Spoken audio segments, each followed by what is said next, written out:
Hello all, welcome to the commentary for the second Narnia film, which is subtitled Prince Caspian. So this, I'm just gonna find it.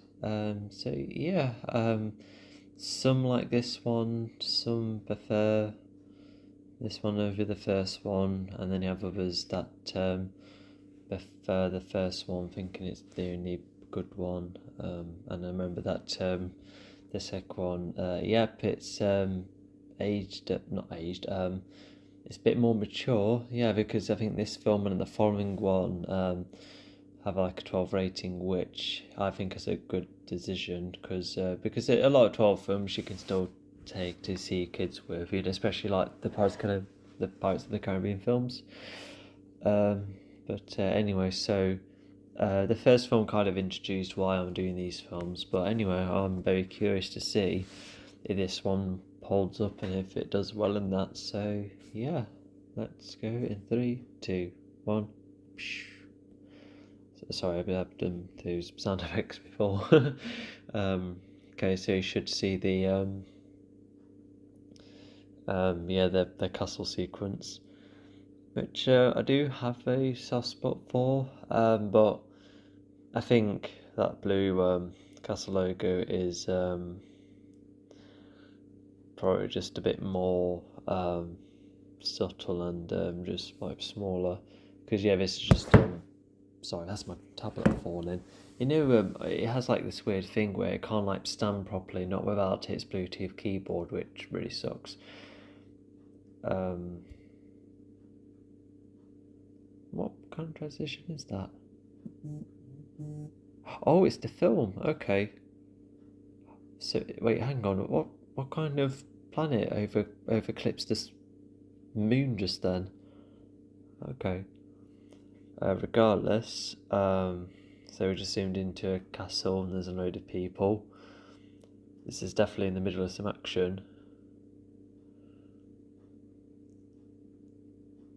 Yeah, I think this is probably the first birth scene I probably ever saw. I just remember thinking like, wow, looks like a lot of hard work.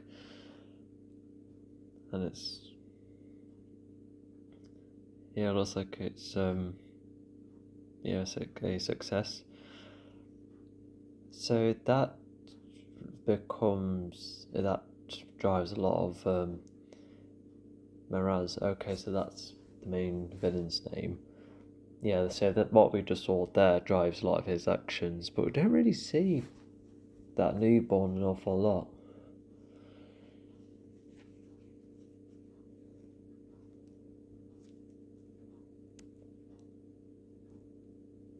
Okay, so that's his name. Okay, there's like 3 main villain leads almost. Okay, so I'll see how much I can remember those names. Yeah, there's that bloke. He's only there every now and again. But yeah, so we've gone for a more of a human-focused story. We'll see why, and the reasons are actually quite interesting.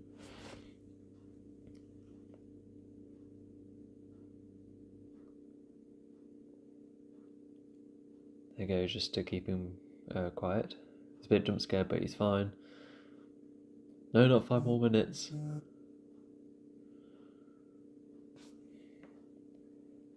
Yeah, so we find out very soon about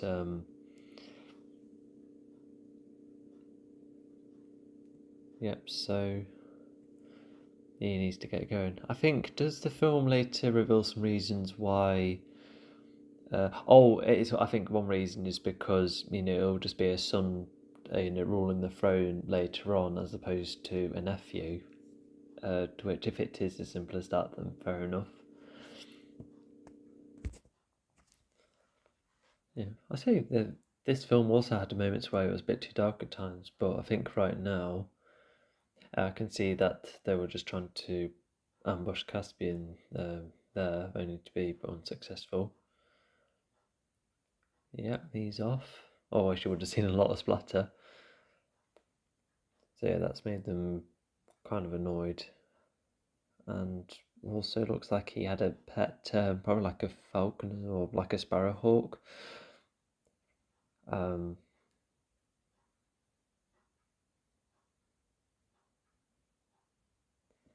you don't really see that bird again. Oh, this is the horn, isn't it? Although it's a different design, isn't it?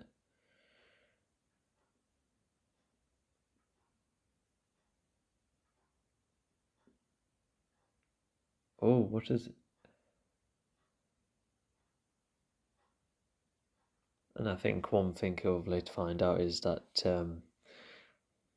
what the Narnia world was like, because like one main premise of the story is that this is set place like a very long time after the first film, and it looks like as humans came about, they started to overrule that world, and um um and like really shrinking all of those creatures in Narnia. So I think that's what that professor was implying then. Oh, Andrew Ensign does that film as well. Okay. Also, with those fireworks, I think was that done to scare the horse, or I'm not sure. Like, not gonna lie, when I was younger, I thought they'll try and go for the idea of, oh, Caspian likes his fireworks, they're trying to distract him, but obviously no, that's not the case. But if it is to try and stun the horse, then fair enough. But um, I don't know. I just feel like there would be other ways. So, he's heading to the woods, as the professor said. Maybe there could be some kind of parallel, but we don't know much about the professor in the first film, so you can't really, um, make that connection. Yeah, both professors are completely different people.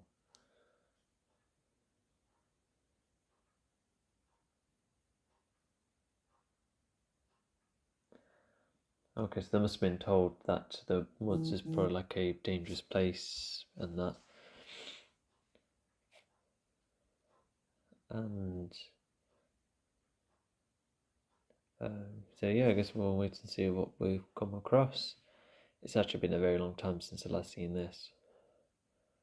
Now, the first film I've actually seen somewhat recently because we didn't really have that on DVD unlike the other two, but it's almost swapped. Oh, and that composer's back. Okay. Um, this running scene is rather long. I just feel like once you get to the woods, it then because there's this scene which actually slows down a lot of the forces and he like allowing one or two to come by. But I think it must take a lot of skill to try and go through water like that. Is that the current being too strong? Could be. And the Caspian luckily having a much stronger horse. A horse which I don't think we see again. So he's gone through more woods. Let's prove. Oh my god! Sorry, I forgot about that. I guess horses don't really have that sense of can always duck, but Caspian's only like turning around and to to double check, and it's just in a spot. Although he's fell over in a somewhat convenient spot, I suppose we'll see what this does with the rest of the story. Because he does come across a couple of beings, but it could have been other beings. I feel like that would differ the story.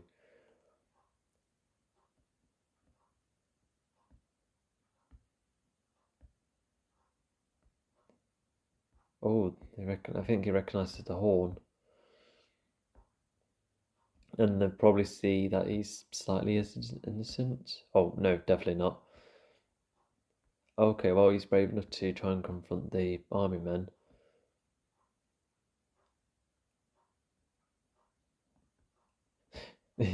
Caspian just quickly lighted in his eye, but now he's just got himself knocked out. So he must have been told about the horns' function. I suppose we'll see what his knowledge of the outside world is. Anyway, so a good few years. So if this is the Second World War, 39 to 45, but they look Although actually, so it says film's 2008, so it's only 3 years later. So okay, so probably just like 1943. Yeah, most likely. Okay, so Susan seems to have an admirer. It kind of, I think not only does it come about in, oh, okay, so she's just revealed her actual name. I think that's just puzzled the lad right there, and I think it's just given him even more of a reason of, Susan just not being interested in him. And oh yeah, all of those bugs around, yeah, that shows that the war is still around.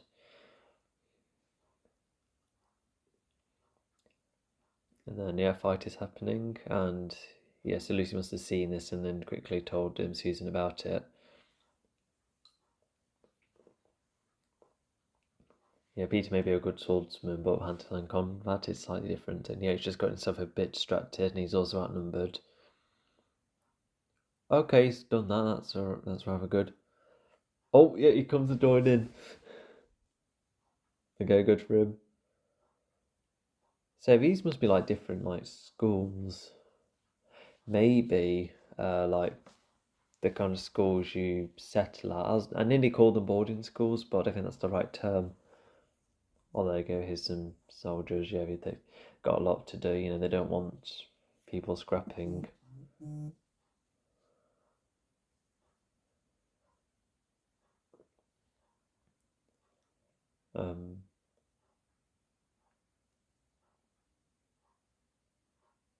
Not to mention, Susan mentions a lad in the third film. Would that be the guy with the glasses earlier?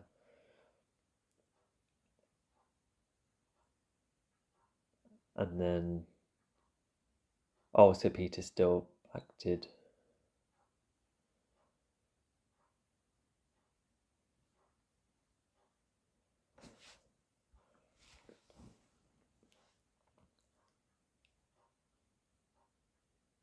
A year since. Wait, hang on. It's been a year since the events of the previous film. Then, so they stayed at the Professor and Mrs. McCready for less than a year. Well, just about a year. I wonder what was touching them.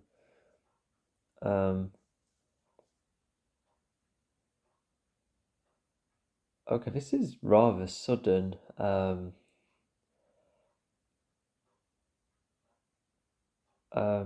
Like it looks a bit over the top now, but at first it seems like, oh, actually, no, the train would have been passing by far too quickly. But yeah, so a bit like the following film, they get called in when they're needed almost. Although, if that's the case, why weren't they called a lot earlier? Because nine's just completely been overthrown. And I think also, like in the previous film, I think they do go back to, like their previous state in time, but unlike the first film, they don't grow older again. So yeah, they carried on the on-set filming.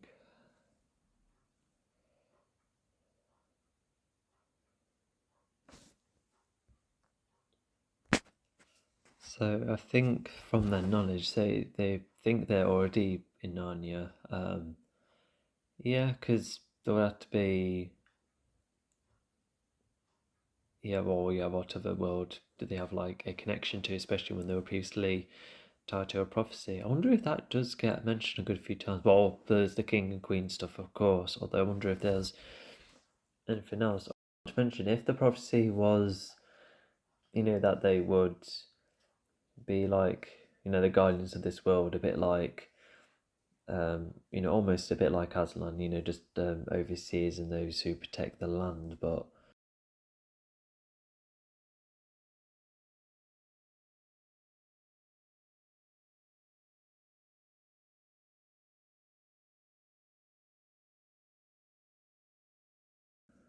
I'm not sure.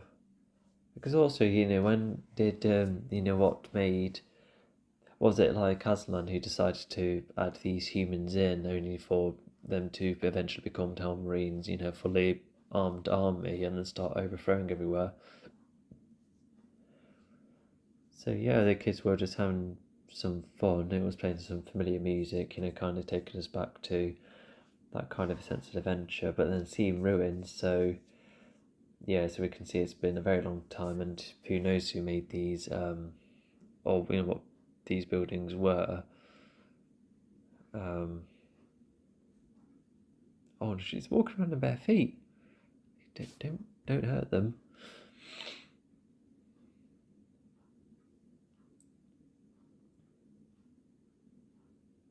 So yeah, that we don't know.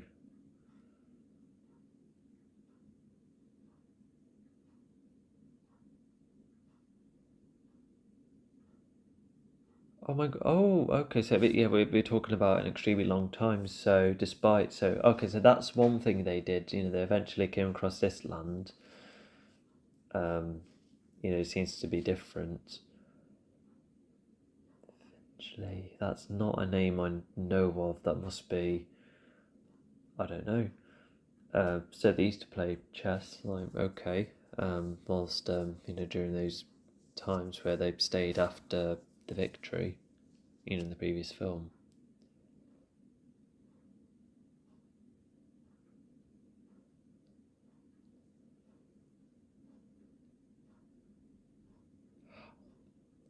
Oh my gosh, this is the castle at the end of the first film, is it?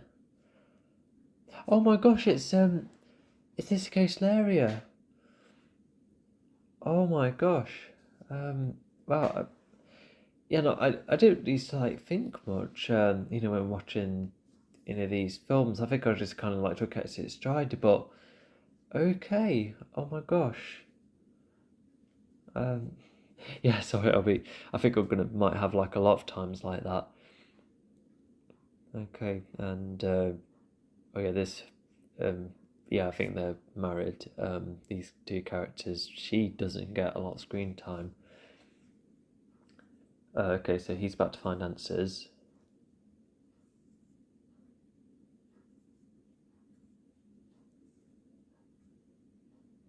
Not a very good answer so far. Oh yes, of course they got hold of who they came across, and yeah, I think they're gonna want some answers. Although I think from those looks, it's like a sense of wait, hang on, I thought we were ruled over this land. Oh yeah, he's also like quite important as well.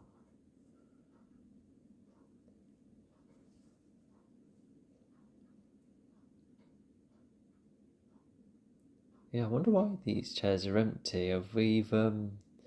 Has like this council like shrunk? Oh yeah, he sits in one of the chairs. He's not exactly a ruler.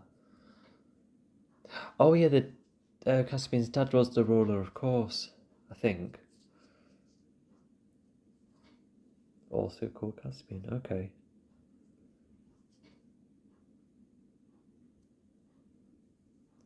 Not to mention, I guess these empty chairs could it be like alliances of the king, and they might have lost their lives because of these men who probably wanted to rule more in a certain way.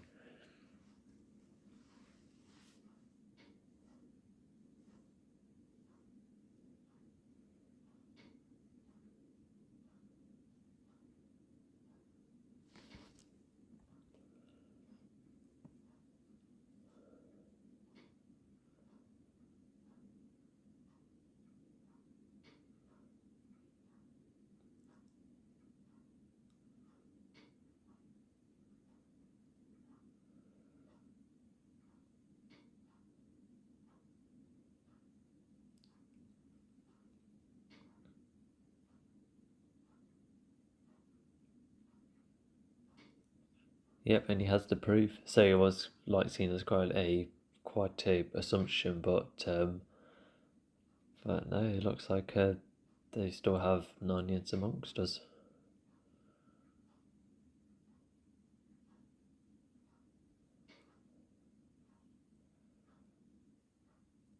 Oh yeah, so it looks like the Telmarines also or to the Narnian beings for their own survival.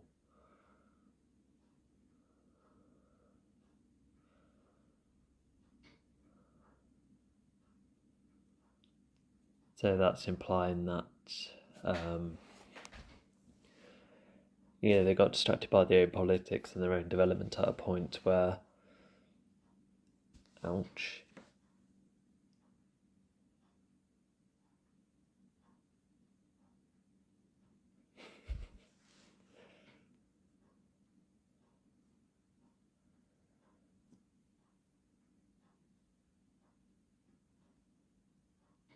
Strike back from what was their strike against them like?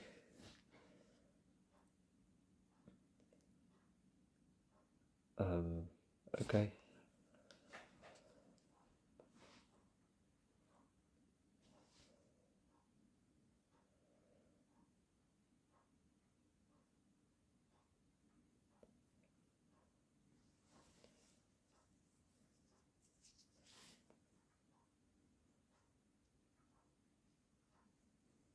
Yep, so that is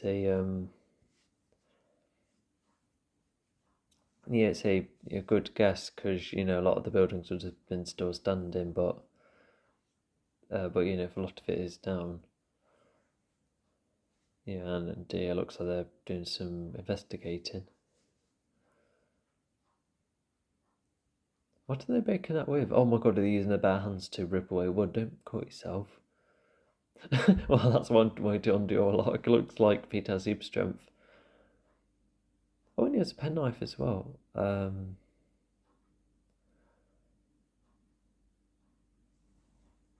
Did they leave like a good majority of the rucksacks and that, like on the beach? They could have taken them for additional resources and that, as evident here.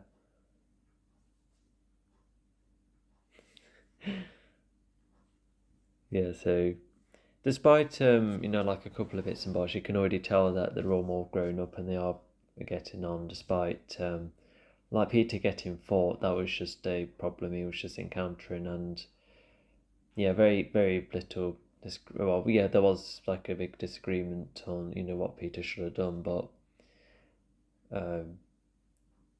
it wasn't his fault. So I think all of them, they're statues of their older selves. Oh yeah, what made them think and see it as the secret room? Is this a room they've been before? Oh, still here? No, okay, so they do recognise this room, but why is it even hidden? Because would it be hidden from the witch's remaining forces? Oh yeah, thanks to this chest. Yeah, this is where they reunite with their stuff. Although, oh yeah, because they wouldn't have needed it, because when they were rolling, it was like an era of peace, wasn't it? Also, something else I thought of, I think I was a bit rash when I was calling Narnia being in danger as another contradiction, but I think C.S. Lewis's grander story in the books, there's a lot of in and out danger, because because there was a major final battle in the seventh book, the last battle I think it's called, where apparently Caspian is a lot older.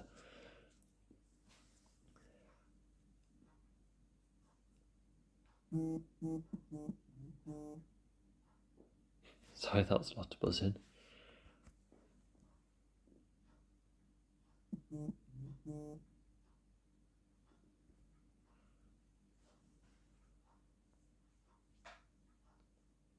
So they remember. Is that what the sword says?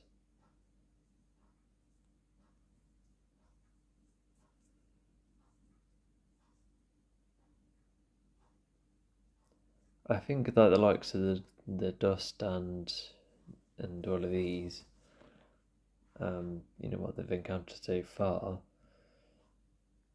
Oh, I think I saw a small tear then. So they won't be seeing them. The beavers and Mr. Thomas. Yeah, that must be a real shame for them too.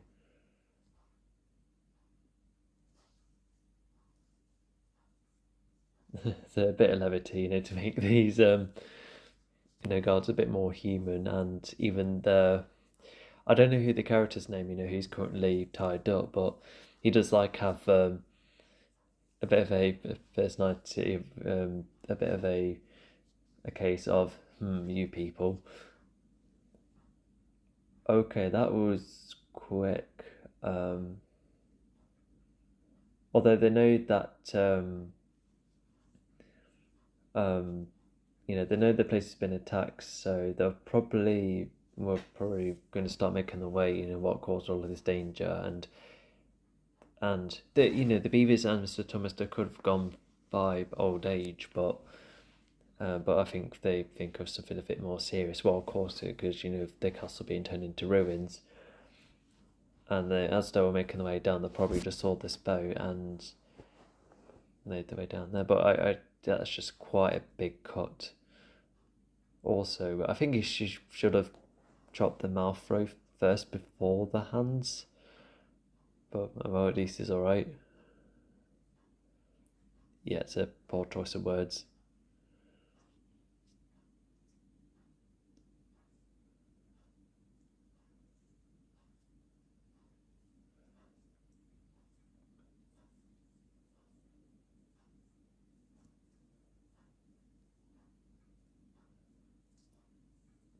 I feel like Edmund should be few hundred years. Oh my god, it is that long then.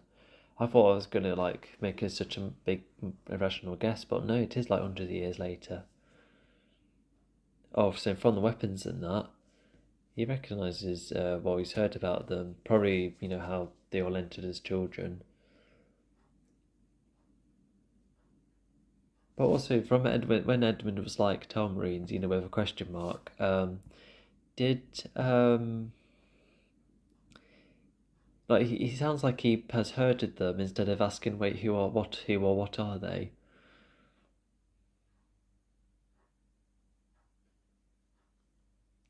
Yeah. Also, I just had to adjust the brightness, so I've missed a few lines for why they're starting this fight. But is this like a? No, I'm a bit puzzled. Because I think one thing is that Edmund is um, he's like I guess proving his worth almost, and there's it happens again in the third film, although. And yeah, looks like Edmund's skills are rather good, despite not being in Narnia for quite some time. Well, if it's only been a year later, I suppose you never get to get these tips, but yeah.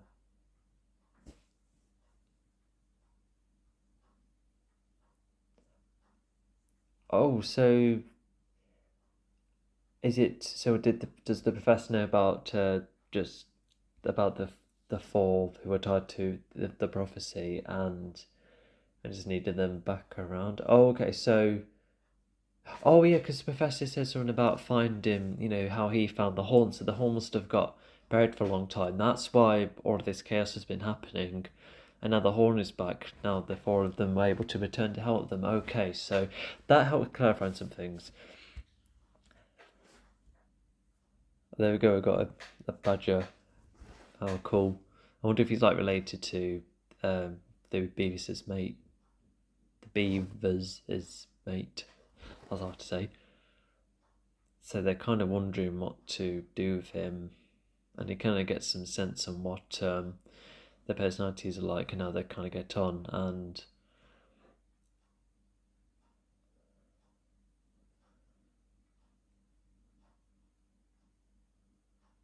so yeah, they almost don't want any witnesses. It's like a way to keep them safe. Fair enough.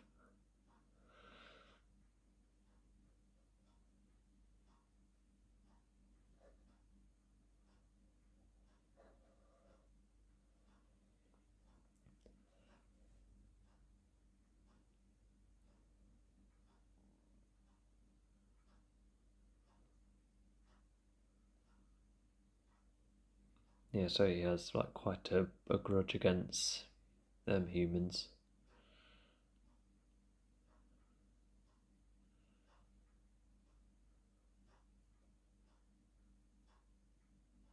Oh, he's the 10th. Okay.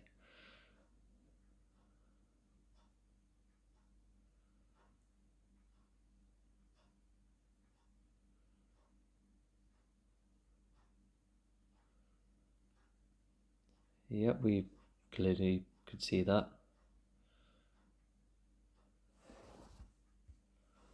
Or until now.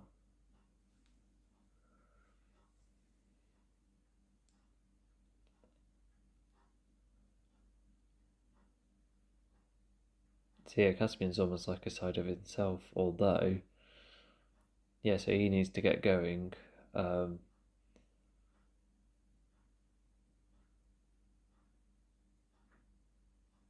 oh, okay, so it's a horn that's got him to that conclusion. So yeah, they recognise what it is, and they're probably Caspian will be told about the those tied to the prophecy and that. Like, did Caspian even know what the horn's function was? Unless the professor then says, "Oh, if it gets too dangerous, then use the horn." I need a bit more clarification, but yeah, sorry, it is just a whole subtitle thing.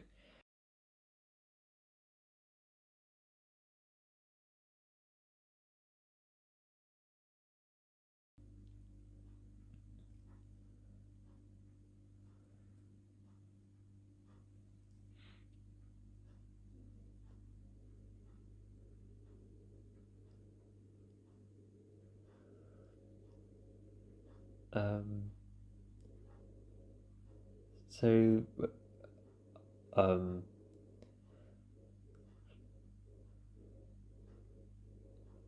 okay, so I wonder why he's being confrontational. Of course, that's the Four Kings, but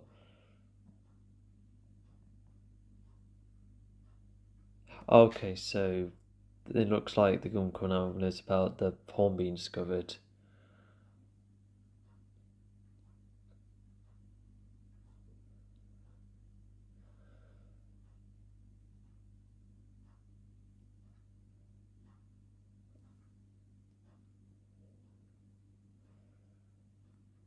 I guess forbade means disallow. Okay, is this where it gets locked up? I think.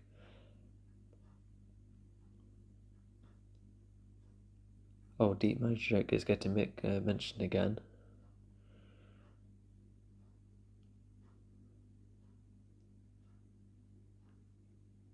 Okay, so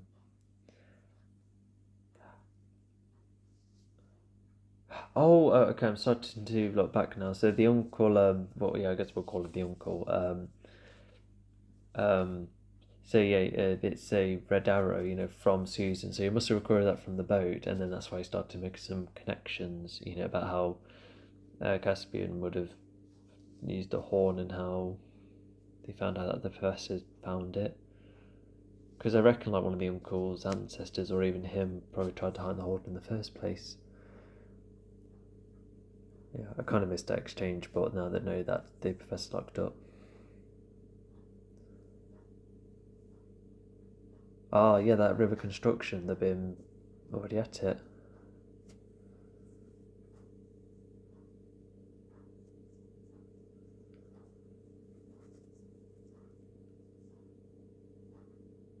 Baruna, that's the same place the battle took place. I wonder what that area looks like. Yeah, they're just telling him to research because who knows what else is still around.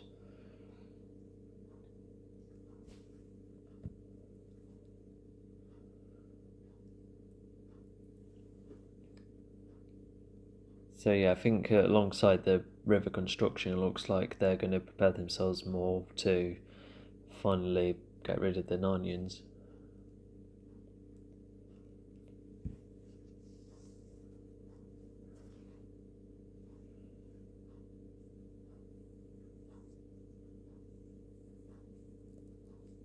Okay, we didn't see them move at all in the previous film. We've only seen them communicate, unless, oh, maybe they did see them move about, during their time as rulers.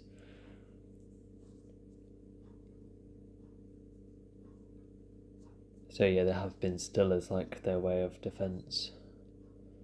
Oh no, that's a good question.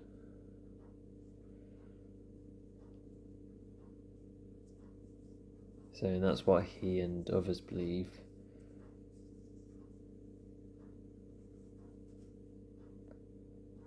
Because the reason they left is that because they just managed to find the wardrobe again and they just got back to their normal lives. Yeah, how would you be able to justify that or talk about it?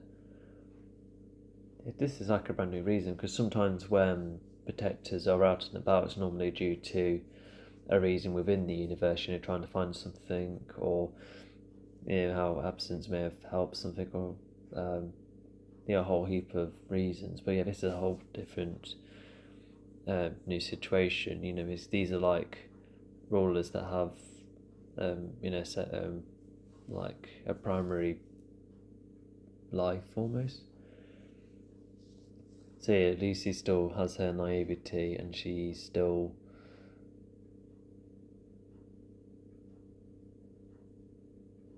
and scenes like this really shows that some Narnian creatures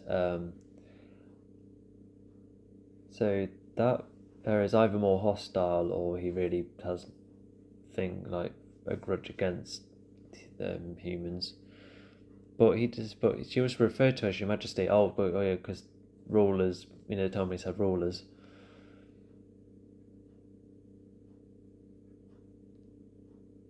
So it was him instead. He's armed. Where did he get his bow from? Why won't his... Did the guards in the boat bring his weapons with them? Like, why? Unless, it's not like the four of them found it, unless... Oh, maybe there could have been... Oh, he probably,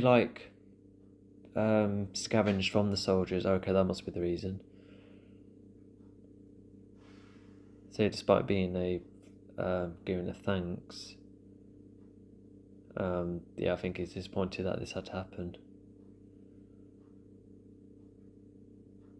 So some earthly creatures become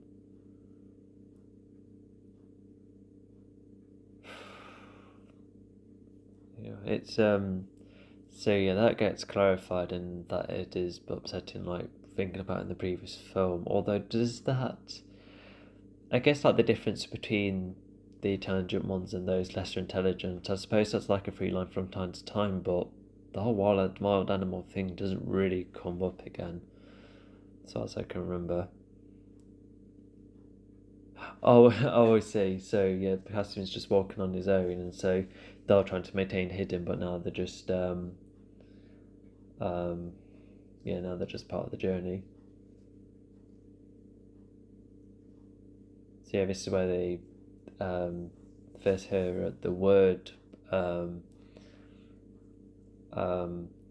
Minotaurs and Centaurs. Yeah, because those labels weren't exactly used in the previous film, but if you do start looking back in that, then that's where you're like, oh yeah, I do remember those creatures.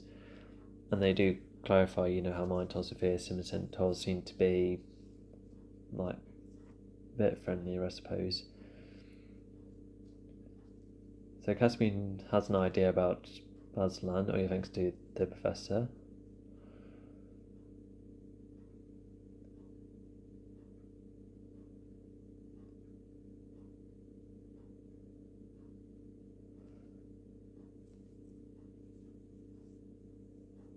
Okay. So they. Oh yeah, that's when the uncle said go out to try and find him. So yeah, because. Oh yeah, I think yeah. Despite being like the third most significant Telmarine, the bloke who led the arrest with the professor, I guess he dies here as well. I think because they all do, all due to a reason. Oh no, he's been hit.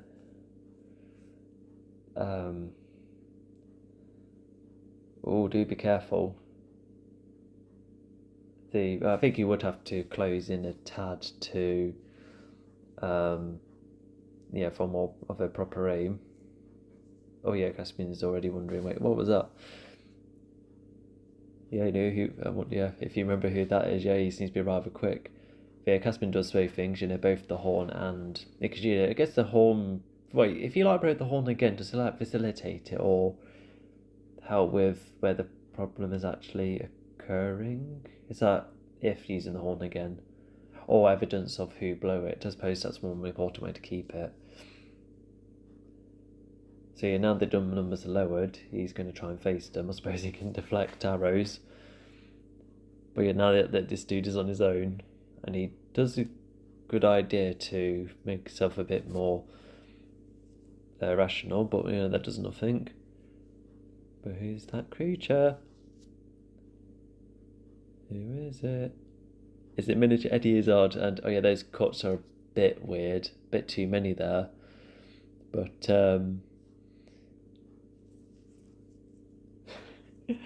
that's a line I kind of like. Yeah, but yeah, it is Eddie Izzard who voices Rippy Cheap here. It's Simon Pegg who voices him in the following film, interesting enough. And they do manage to, yeah, Simon Pegg does well to carry his personality over.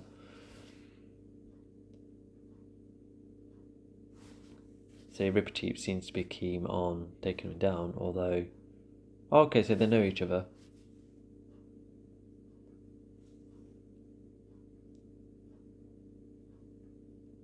Yeah, and that is definitely a good enough reason to keep him alive. And now they come about.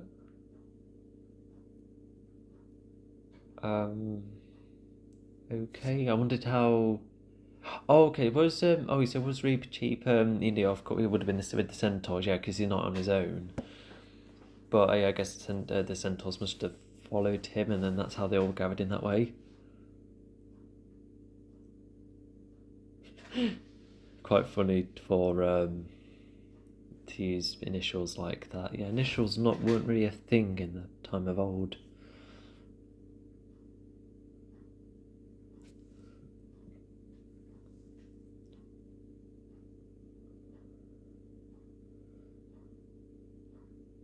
Oh, okay. So there must have been mentioned about Caspian to them off screen, was it? Unless that's something else I've missed. But I think they're going to go to look for him because did they know about how they were summoned by the horn?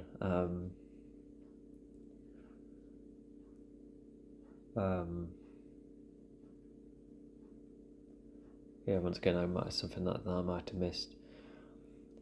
Now they're talking about could this be like tied to how the bridge construction has changed the waterways, therefore eroding the land? I suppose that is something they're trying to go for. So Aslan might have been there, but he then is not there. So does he have a power to disappear or something? Unless did Aslan create an illusion in the head, which I think he can do because of the third film.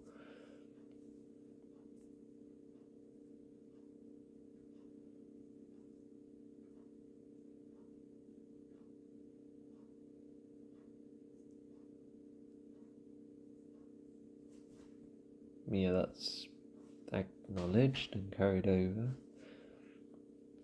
So they think Aslan could have, not be himself. I guess that's something that they're considering. I think from what we're showing from the bear earlier, so it's like created some kind of tension about how whoever they'll encounter, they won't be safe. They can only trust the Narnian they're with.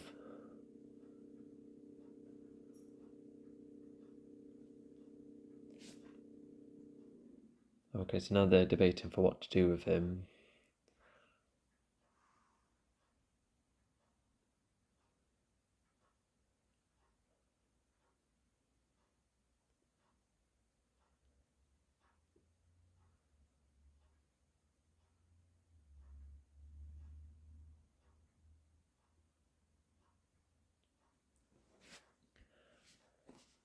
So yeah, it's just a case of Caspian proving that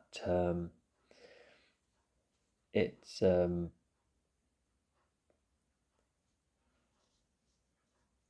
Caspian just needing to prove that he's an individual, doesn't represent his people, but he can see how desperate the Narnians are and what the Tamrids have done to the Narnians.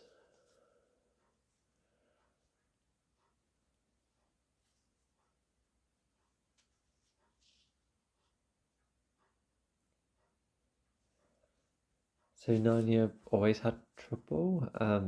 Because book-wise, there is quite a difference between Witch in the Wardrobe and then this. Has been like a one or two books in between. So, like, if there's some kind of, if there is like some kind of sticking with the novels, then I don't know. Maybe we'll just focus on just film-only continuity.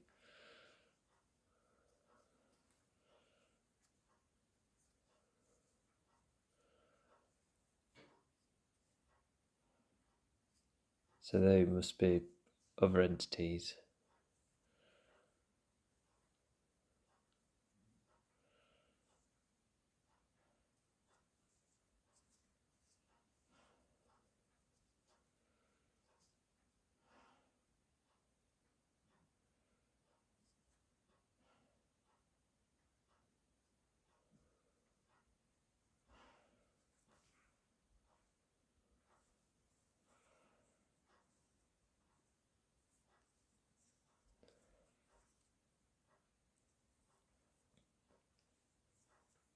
So he kind of sees it as a destiny thing, and not to mention, is Caspian like mildly tied to the prophecy?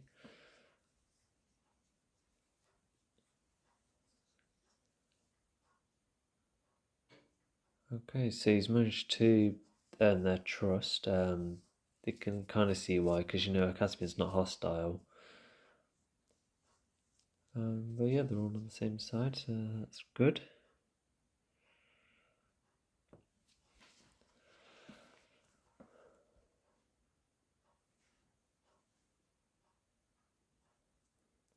Okay, so they're just going to gather to increase numbers. So yeah, because it's just because I remember where they're placed. They look like they're settling in. I remember where it looks like, but I don't think that's it. So I think they're having to move to another like hidden location as they're finding new troops and helpers. So yeah, that's their bridge. Well, not only bridge construction, but yeah, they're making these weapons as well. Yeah, definitely some kind of representation of the natural land going.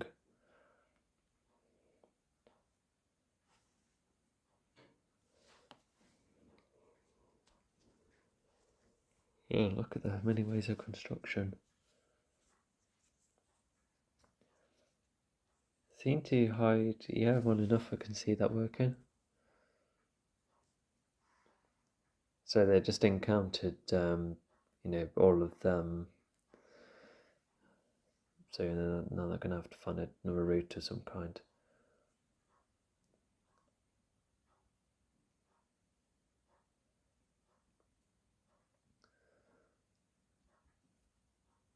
Yeah, along a route that's presumably longer, and hopefully able to avoid all of them.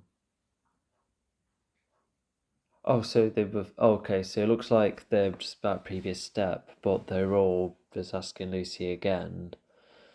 Did Lucy really see him? Unless she saw him again. I'm a bit puzzled by the cut. Yep, she's fine. Not exactly. Oh yeah, from when she's standing. Yeah, that's what she means. Okay, so convenience itself is just how led them to a different path. Although, if like the world likes to assist them, maybe like an Aslan thing. Well, yeah, maybe Aslan could have done that. If he appeared around the area briefly. Oh, yeah, be careful. And that's a way of yeah, I think that's Peter Dinklage, isn't it? Yeah, his character. Yeah, I forgot his name, but he's just showing that he's starting to care for the four of them a bit. Yeah, especially Lucy. I think he's the one he has the most connection to, and I think they have the most time to spend together. Oh yeah, because he saves her life later on.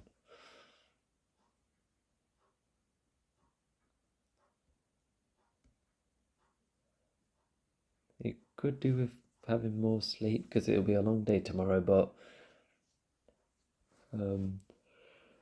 suppose I need to ask.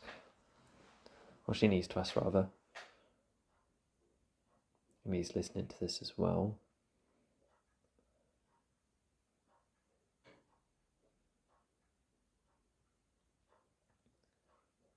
And then that's also getting brought up as well.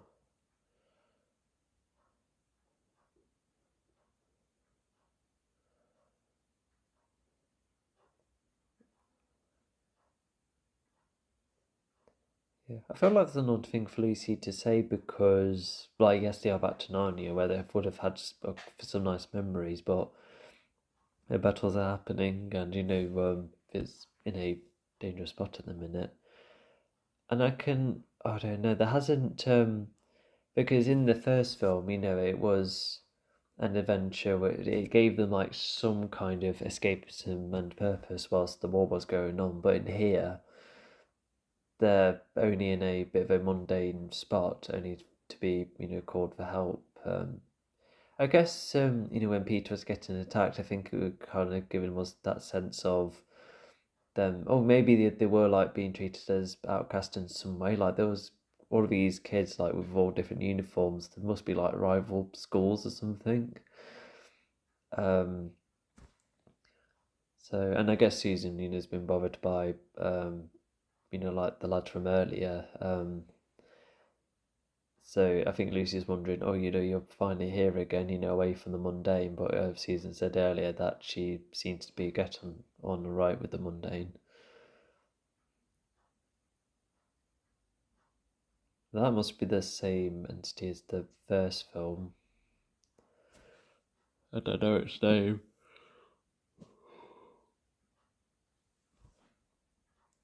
Okay, so she's decided to wander on her own. That's not wise. Like even these, well, multiple entities now, but they're not very unlikely to protect her.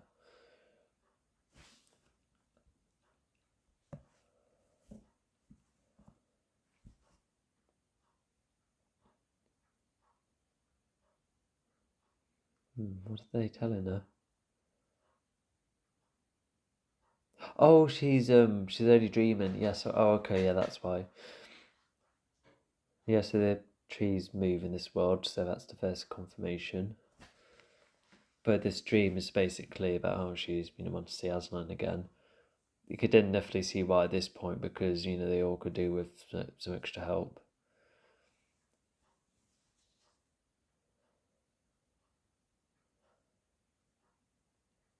Yeah, there he is.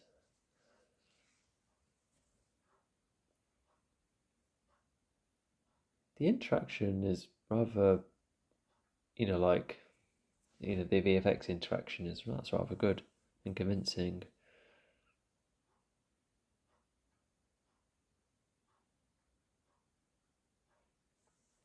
So Aslan ages 2.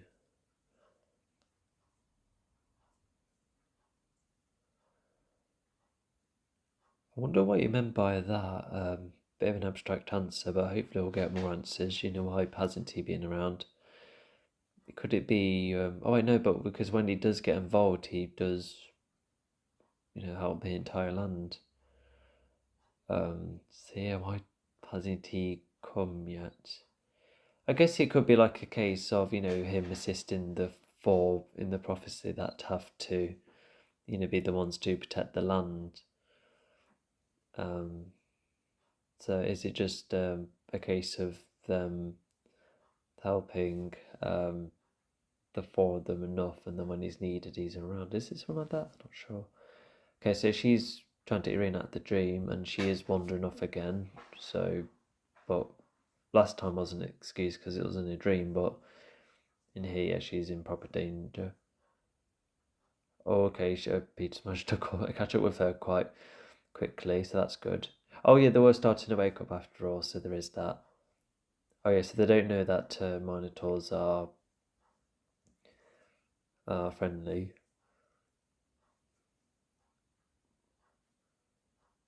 So, yeah, he nearly goes for a strike.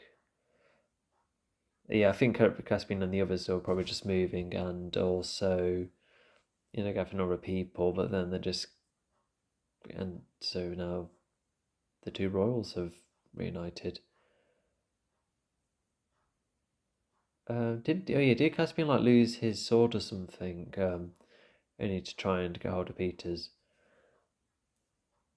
So now they start to see all sorts of familiar faces. So yeah, this is just an all of the side of Narnia. Oh yeah, even the wolves there as well.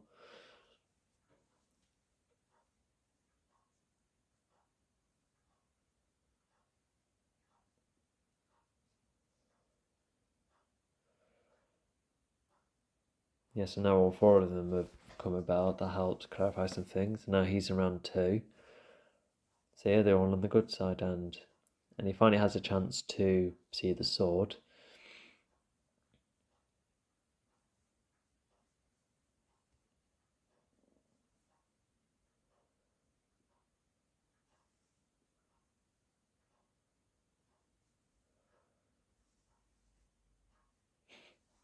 Yeah, that does bring up the question: why did they retain as their younger selves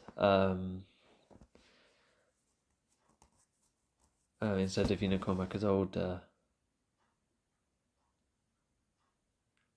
Fair enough. He doesn't like those kind of comments.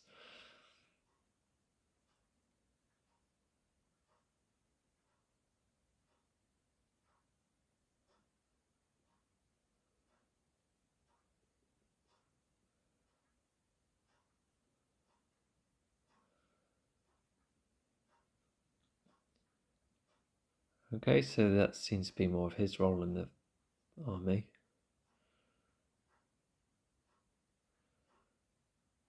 Yeah, so both of them do have like some grudges against one another. Some couple of moments which I quite like. So they're all on the same side, and they also just clarified about how, with the Minotaurs and Wolves, they're all joined.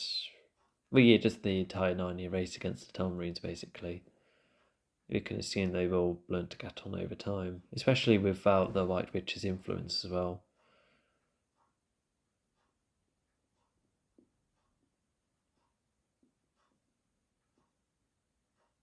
Oh, he wrote the message.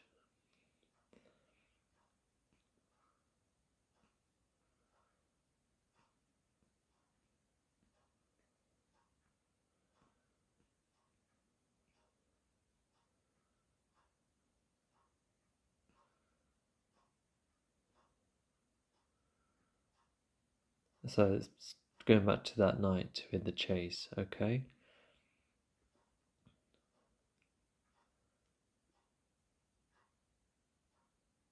So he seems to be like singled out a lot.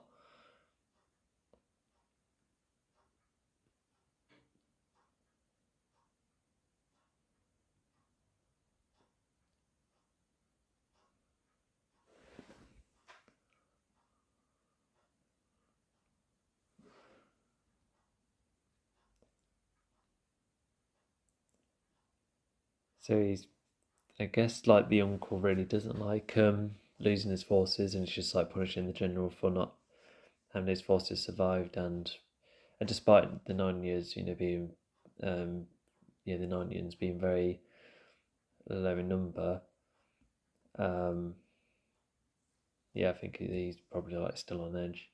Yeah, losing only three men, so it is referring to the night, because there was a whole heap of like 9 people that got killed by Reaper Cheap.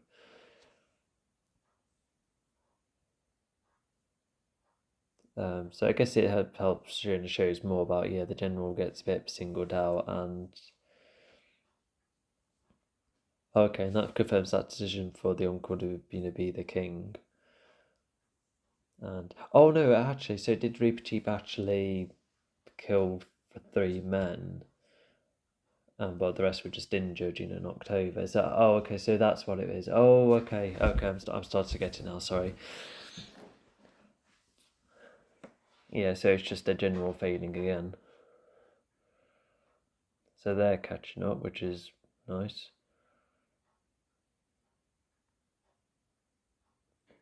And there's still some variety in creatures, despite not being as much variety compared to the first film, but understandably so. And yeah, Mr. Blinds again. Apologies. Although, oh, so yeah, this is definitely like their main settlement, regardless.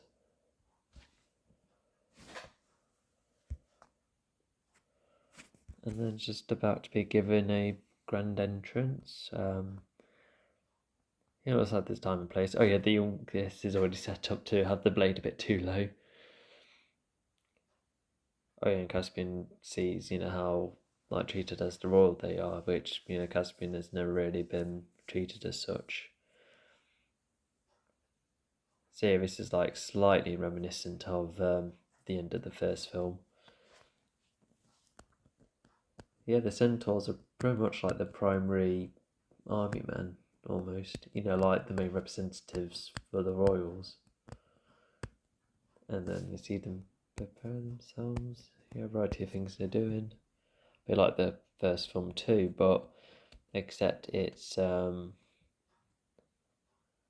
just underground, more hidden.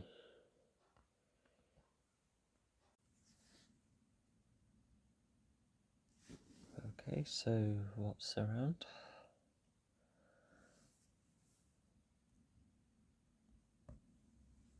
Oh, the markings that come from the previous film. Yeah, if it's hundreds of years later, well, who knows when the art was created.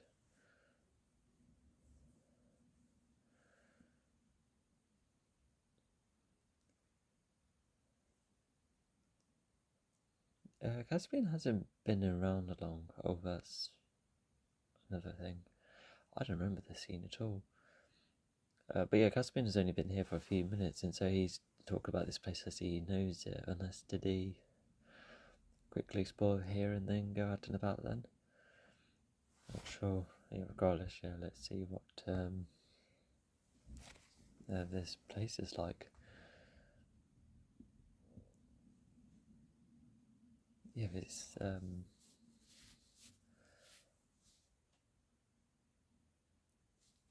and that's like powder or fuel that still works. God knows when that was last lit up.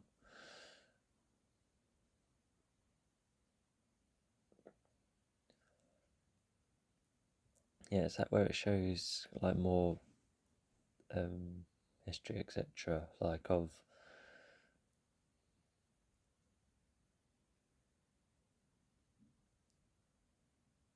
oh, okay, I do remember this. Like, oh, of course. So yeah, all of that was so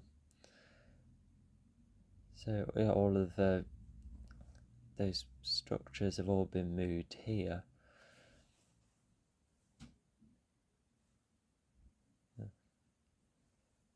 I wonder why it was moved here instead of being like reserved in that outside spot, but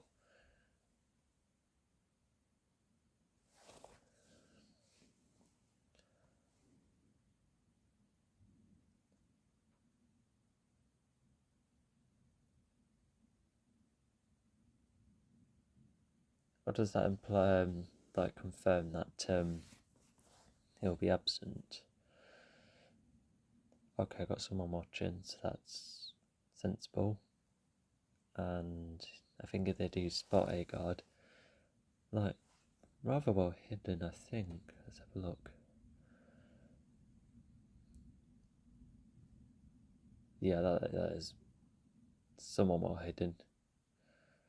Although it looks like they just found the layer. Oh, the soldier just has. Yeah, the soldier found the layer. Yeah, sorry. And so they're already planning on a resistance.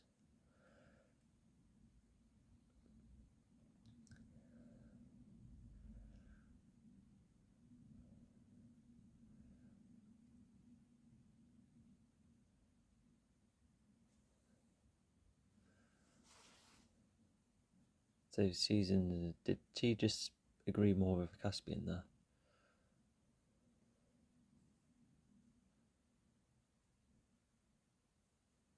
Oh, and that further confirms what this area is that they're settling in. Yeah, the score's not the best guide to ask. Although I think Repeat had just one idea then, I think.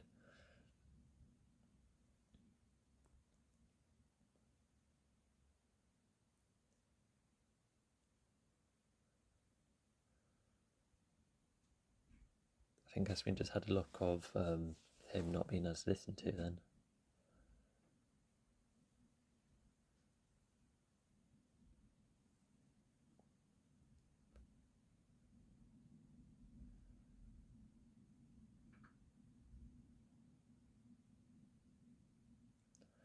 Oh, that must have got to him because yeah, didn't.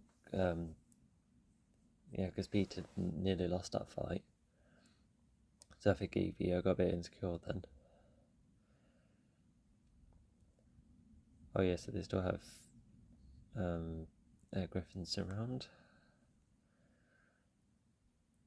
Yeah. We know a couple of locations of this castle, so I think we're going to see more of it, and hopefully we see enough of it to understand like the geography of it. Well, that was not quite enough.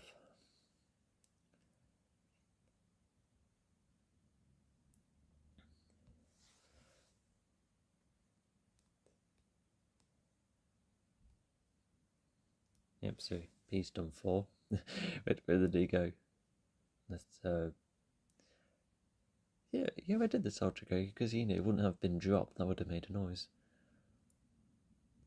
And so we can assume that Tedman uses this as a signal thing. Yeah, weirdly enough, this torch is like the only piece of technology used. Well, not only in this film but the following film. They're rather far away, but I suppose it's out of reach, out of distance, and it's quite an open field as well. So yeah, not much of an hardened area. Okay, so they're going to slowly approach. Yeah, so they're slowly approaching, and so far it's Edmund who has a higher tower. Oh, and they can sneak in as well. Oh, and there's more of them as well. Could they be like the same mice as the ones that were cutting the roping in the previous film? But they look like a much smaller type of mouse. Okay, so he's further communicating, although he could do with being careful because he might get spotted.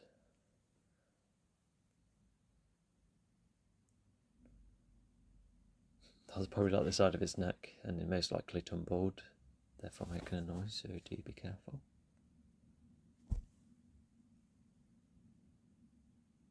Oh no, now he's been spotted. Probably the oh no, this is like the fourth time Susan's just shot a bow. So more of the night guard has been taken down. And I think Edmund sees that, well, I think he just got a bit dense there because he was like, oh, it could have been 5 then. And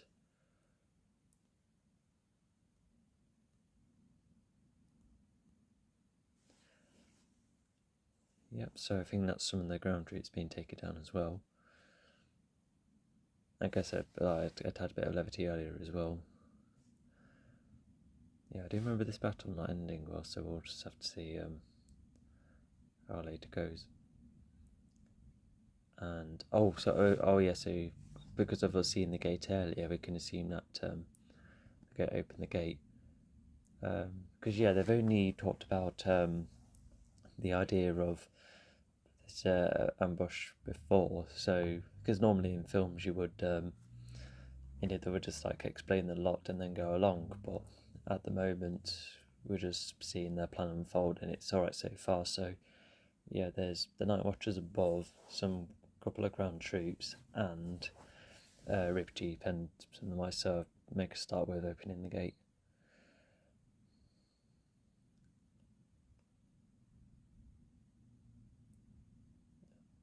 And yeah, not to mention, I remember when Caspian here had some of his own ideas which completely foil the mission. So he's wondering where he's at.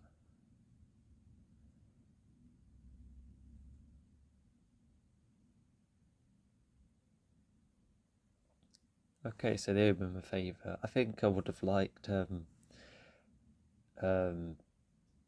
think they could have added like flashbacks, to really showcase, that Caspian really couldn't be without the professor. Because you can see why at the moment, but yeah, like I said, I think something like that would have really, helped, showcase that dilemma more. Oh, the cat's down.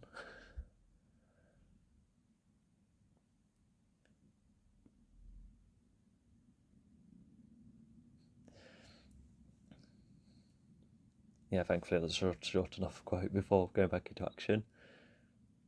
And then the guards are going down as well. Just try not to make too much noise.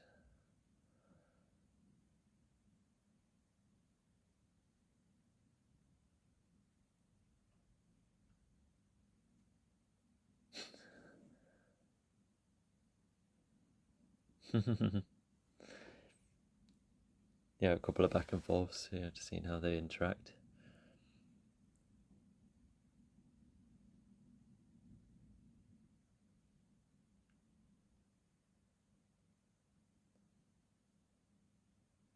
Yeah, so a small callback. I guess this performance also shows, I think that actually does help showcase more why Caspian's like really keen to get him out. But as you can see here, he's really worried about he's just let to know that it's going to be impossible to try and get him out.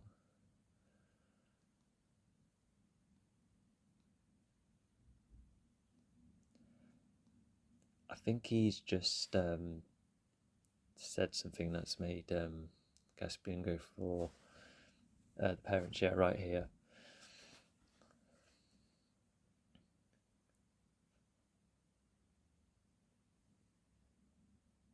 And then he's being sarcastic, and he's just nudged the wife a bit. But yeah, she has a crossbow by her side as well, just to defend herself, which I suppose is smart.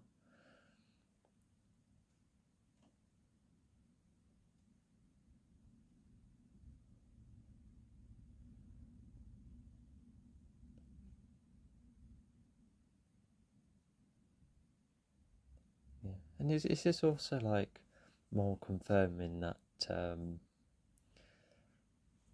and I guess he knows that the uncle's trying to get for him. Okay, now got like a triangle problem at the moment.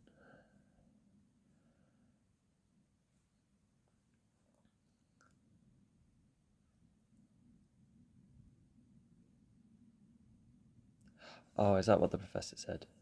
Oh yeah, so it is just oh yeah, because I think it was like set up, so not knowing what happened to the dad, but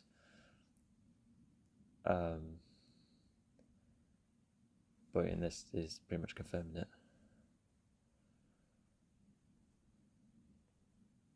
Oh, she isn't impressed.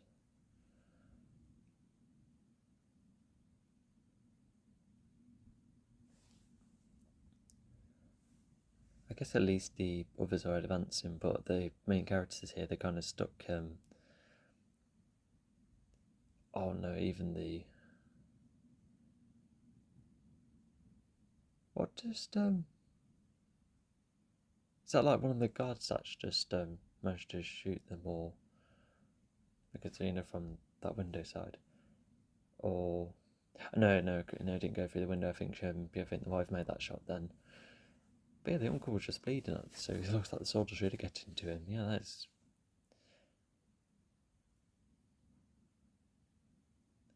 So because of Edmund messing about, he's just let loose of the torch.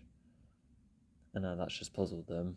Although I think they're probably going to ignore the signal because, they would have said, oh, it's just only going to be flashing where it just lets you know that you're on the. Yeah, only keeping out for the flashing torch because that communicates what happens. although it looks like yeah, the other forces are a bit on hold. The gate hasn't opened yet, and not to mention, okay, that's some good improvising. I feel like he could have like still swerved to get hold of the sword, but no, he's nearly jeopardised the mission. And I can see him it being like partially reasonable why he would be messing around with the torch, therefore dropping it. It's a bit lame, but if he's younger, then he has a bit more of an excuse, which makes it like not the worst inconvenience. You know, all of them are just oh, so Pete has the gate, and this is the drawbridge, and that already lets them know that yeah, they're going to be preparing to fight in a bit. So yeah, it looks like in fact, why were they in the high tower in the first place? So if they needed to, oh, so they did. I think they did. Yeah, of course, had the Griffiths to drop them, but somehow they were climbing down the wall, and Caspian was like, "Oh, let's search for them," and they were like, "No, let's not." So well, yeah, why didn't the Griffins like take them straight to the gate? Unless did Caspian like lie to them for where they were going? I'm not sure. I felt like I could rewatch this part before 119. Okay, there you go. That gate's easily put aside. Yeah, we're talking about multiple gates here. So now our charge is happening, and they've got the strongest ones in front, so that's sensible. Alright, and all the guards are shown to be prone earlier, and now it's time to fight. And because this is a 12, that definitely means not only it had more violent content, but more lance for action, which is rather cool. Yeah.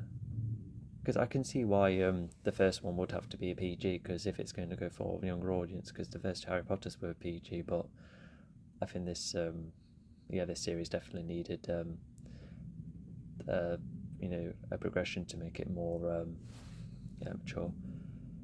But yeah, once again, we've just seen all sorts of variety of creatures doing various bits and bobs. You know, some are climbing, some act as strong ones, and the mice are useful at being like far lower. Although then they have archers.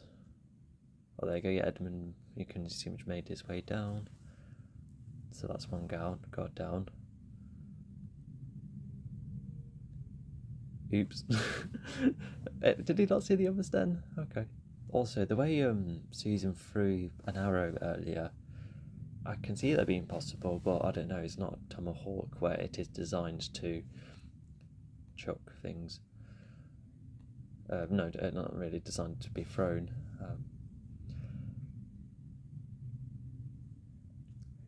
And I think the guards must be wearing like quite clever if you can just like through the bodies like that. Also, not to mention, yeah, these minotaurs can leap, which is quite a feat. Although fawns can leap as well, so I feel like it's a. Oh, okay, so the general's come just in time. He's trying to find a way to hang on. And yeah, that one gets defeated. I think this is like the first indicator of,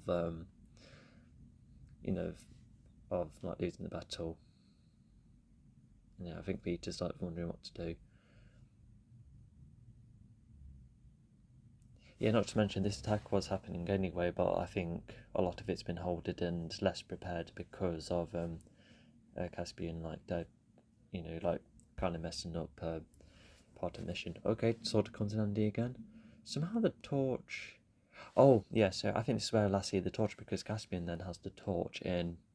Oh no, now he's done. Caspian found the torch when seeing him again on the ship. Oh, okay, and that's where they can see that. Yeah, so now the guards' next plan, as we see later on, is to keep the gate shut, and because of the many archers about, it means that all the Narnians can stick to this area. Yeah, it's better for him to keep that hold up. I feel like could have been like nice to know him a bit, so we'll feel bad. Right now for trying to hold the gate, and how he sadly doesn't make it. But I feel like that kind of responsibility is, you can always like feel that weight because of the other characters. They're going to have like a sense of guilt and etc. Okay, that's brave for Peter to go. So Peter's trying to go one by one. Is that CGI or an animatronic? I'm not sure. I feel like it is animatronic. In a way, some mask enable movements, like Star Wars nowadays. So yeah, you just give it a quick glimpse and look at that they're about. Also, where are they in the battle? I feel like they haven't really dived into like the main square of the castle. Yeah, what's happened? Okay, so found a couple of horses. Suppose that'll be handy. And decided to go back for him. And it's the order.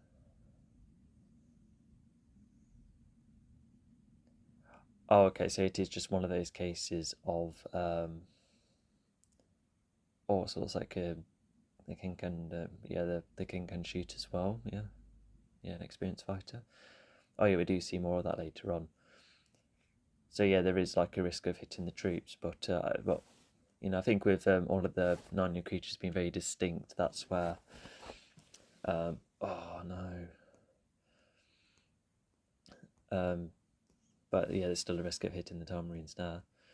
With all of the arrows firing down. Now all of them get sadly trapped, and they're just like wondering what to do. But they've got to get out who's currently around. And yeah, even he knows that they're not going to make it. I feel like the others know as well. And even that's getting brought up as well. Oh yeah, we can assume that the other Tamarines, gone back to the gate to, get to there again. So that further traps a lot.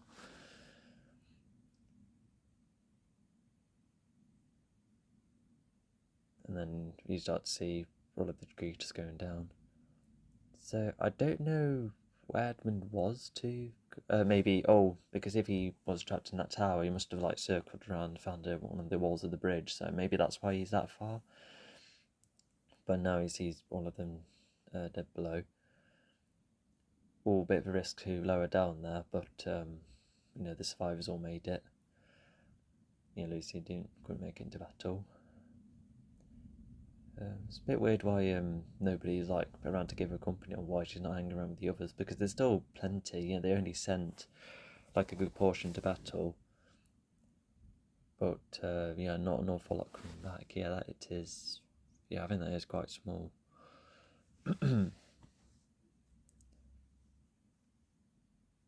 So yeah, it was a failure, which is a real shame for them all. And this, I think, is like the height of their rivalry between them two.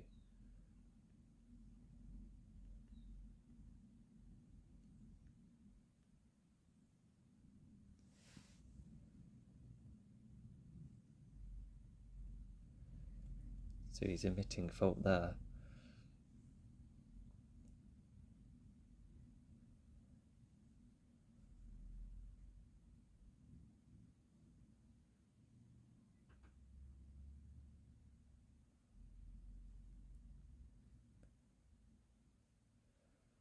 And then nearly fight again. So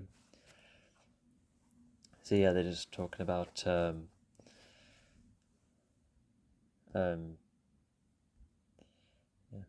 they managed to rescue him, which is good of them. It makes you wonder why they didn't try and get. Oh, actually, no. They might have tried to get hold of like others that were injured, but I think other than him, I think the others were trying to get out, or sadly were fired at when the gates and bridges started closing. And then there's more acknowledgement that just really selling how big this loss is. And somehow the injuries on his head isn't healing. It just seems like he's woken up a bit. So that's a bit of a continuity error. Yeah, because it's not like the potion would Oh, I tell you what, it's maybe I thought it was like an all healing thing, unless it just helps like a bit but doesn't heal the lot. Is that how the potion works then? Because I thought it was like an all or nothing kind of thing. No, yeah, we were told about him getting crowned, and so here it is. And he probably earned that throne more thanks to um, the success against the attack, or maybe it's him needed to be crowned because, well, not only did he show himself to be a somewhat efficient leader, giving out some orders, but a ruler is needed. With all of this conflict going ahead of them. No, just that's getting threatened basically. Yeah, but yeah, just very quickly, the what Peter and Caspian with and what they criticise each other about. Whilst they could go more in depth about who's abandoned who and judging each other's choices. But yeah, but as film probably for like a more family friendly audience, yeah, you can understand why they would clash against one another. They're both kings, both with different ideas and so forth. So now that bridge is made, and everyone's so it's the full force making all their way to where the Narnia location is, because thanks to that one soldier, they now know where specifically more to go.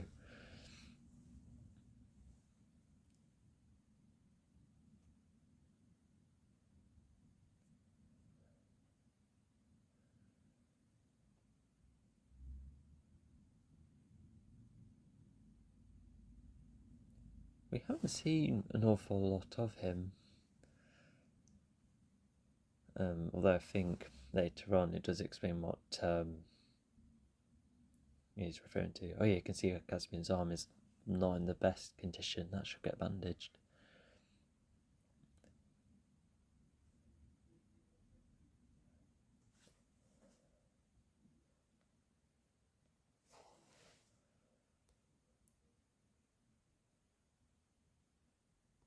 We're not to mention who we're about to see are two like supporters of the White Witch, so we can assume that they like really stay under the radar, and we can assume they're probably the only two left.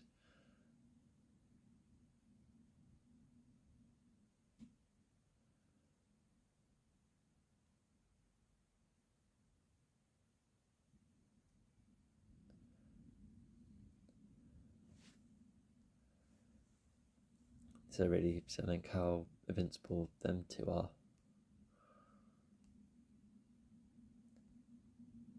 Yeah. Although it just makes you, yeah, there hasn't really been like any hint that he was aligned with them too. He might have said one or two things to foreshadow this,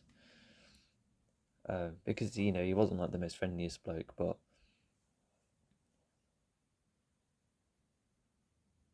oh, okay, so basically, so they can just like shot someone down, like like from afar using disability. Then,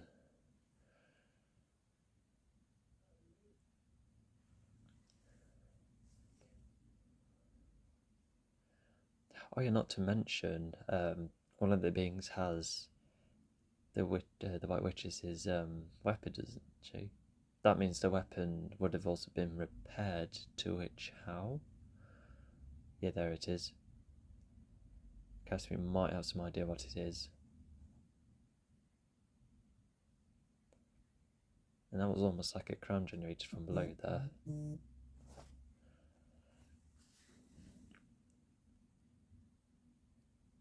Yeah. So yeah, Warwick Davis's character. So he yeah, he's like desperate for the Tamriel's defeat at a point where he's choosing a much darker route. Everyone else should just go for the battle. Everyone else is, but not him. He seems to have another idea of his own. So yeah, the White Witch is come again. Well, that helps confirm that her spiritual form does exist within the ice. She must have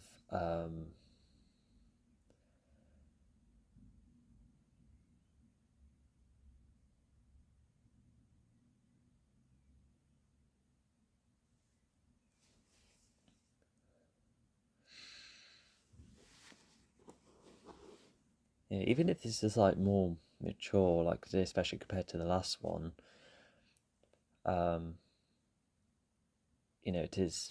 it still has like a limit, so they're not gone too far with like the violence, etc.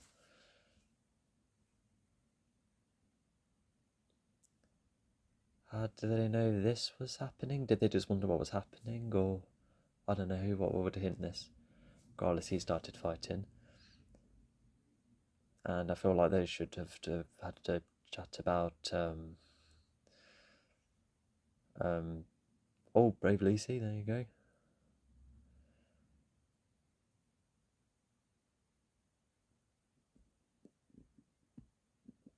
So I think that goon's taken down, and Edmund then manages to win there, thanks to...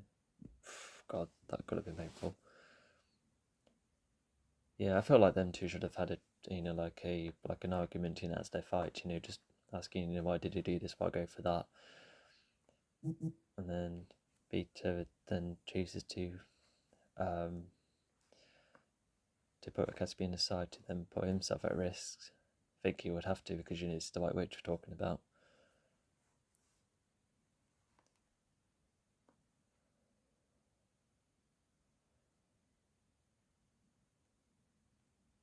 So it looks like he's like mildly tempted.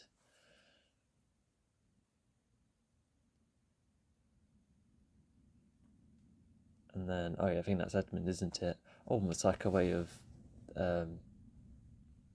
like managing to win against the White Witch for once. So yeah, that's good for him. Only he's looking away just in case there's no ice in his eyes, etc. But yeah, Peter got a bit drawn then. Oh, did Edmund quickly see that Peter got a bit tempted there? And I think he's regretted it as well.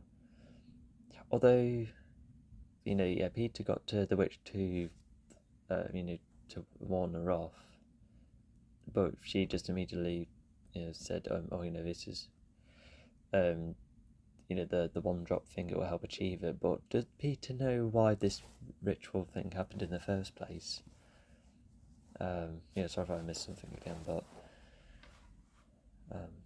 I'm still puzzled about how the others just somehow knew about it, because you could have had like one of the characters listen nearby and say, "Oh, I think Caspian's been drawn off somewhere," and does it seem good?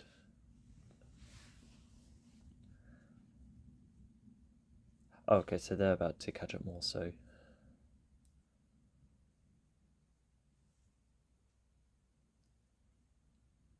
that further explains why he's more in league with Narnia. More that more upbringing.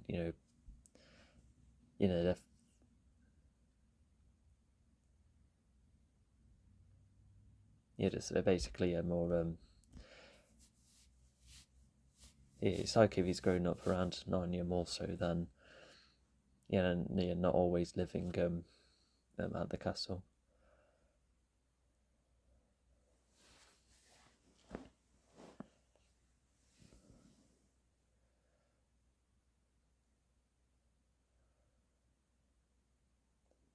So I think that's like a way of asking or telling Caspian that he can be redeemed, or it can be repurposed. Oh yeah, because he does take over their castle, and then their Tomries all become just all on the same side.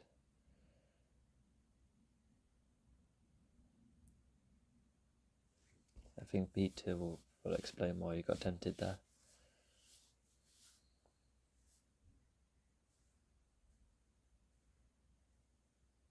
Arthur and Peter start to believe that she did see him.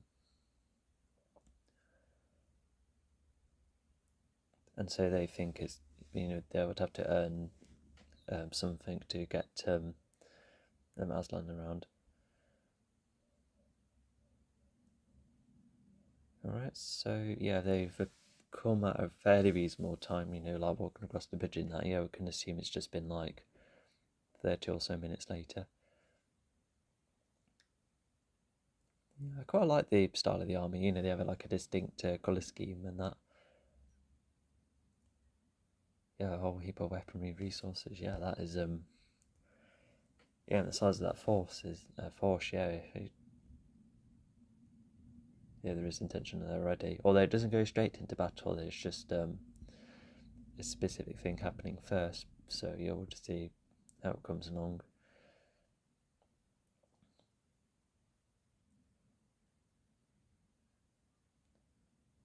So yeah, I think they're still wondering what to do. Although,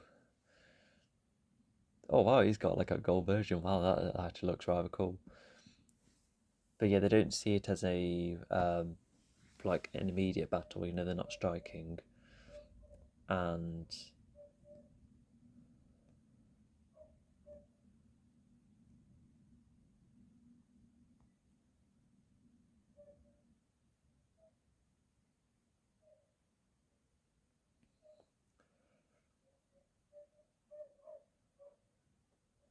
okay, let's see that further explains um, the decision for from Warwick's character. So they're already, I think, with the battle coming by, they want to send Lucy away, and for Tia to come with her, so yeah, she'll be more protected then.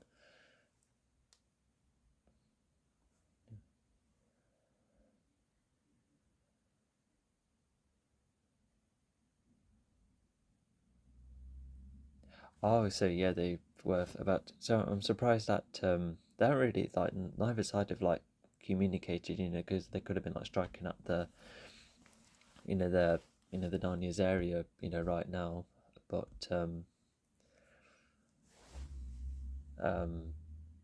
but yeah, so yeah, they all just have time to negotiate. So I think they could have been like going into battle, but because of what Caspian said, it's going to be soon a lot more small in scale.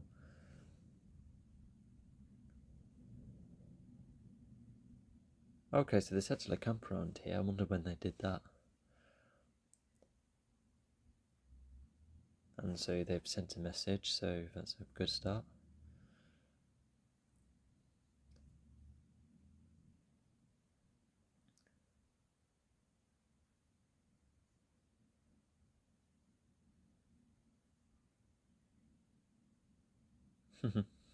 Yeah, good to clarify.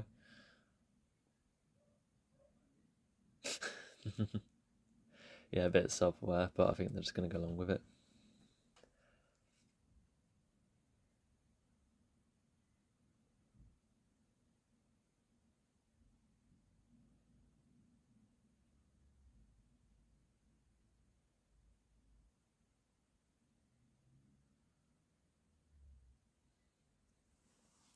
So yeah, Edmund has to try hard to justify going for um, um, to really convince this to be the next step between both sides. And and Edmund has like a snarkiness to him that he kind of uses to advantage, which kind of makes him more likable.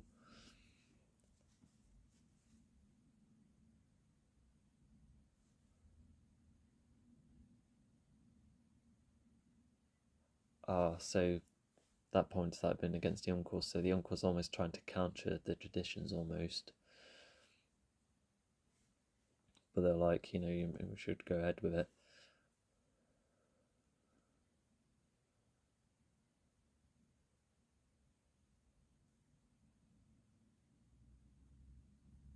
As in like a writing pen? I guess pens were probably in an older form back then, if that's what the uncle's applying there. So yeah, Peters is the one to go for it's the one to duel, to which I can see why, because of being like the primary Narnia ruler. No, he's offering that back, so that's good. Not to mention, there has been like a couple of cases of Caspian and Susan liking each other, but aside from a couple of moments, yeah, it is. I think it is just simply liking each other. I don't think it goes into anything, any like specific relationship. But if it does, then that's like rather quick, etc. But yeah, we'll see how it goes. But yeah, Suzanne's torn back. Yeah, good for her too. Oh, I know, Caspian kept the horn, didn't he? But hang on, I thought. No, sorry. Oh, God, I just missed who had the horn last, because it would make more sense for Lucy and Susan to have it, because they might get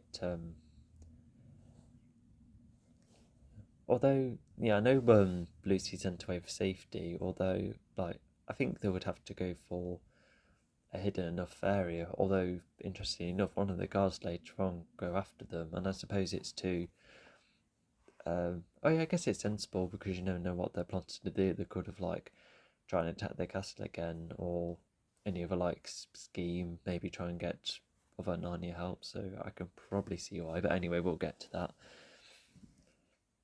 And there we go. I say not to mention, yeah, I did quite enjoy that the fight at the castle. I can definitely see everything going in. It's all nicely structured, and it didn't go on for too long either. Well, this and the later battle is more lengthy, and yeah, for good reason. Yeah, because I would prefer the later battle to be more lengthy instead of having two ones of the same length. Not that it's a problem; it's just a personal preference. Yeah, like we know that the uncle is skilled in some way, but even at this point, yeah, you don't know how skilled he is. Always trying to put Peter off, but Peter's not budging free. No, budging free. So that's me reading the subtitles.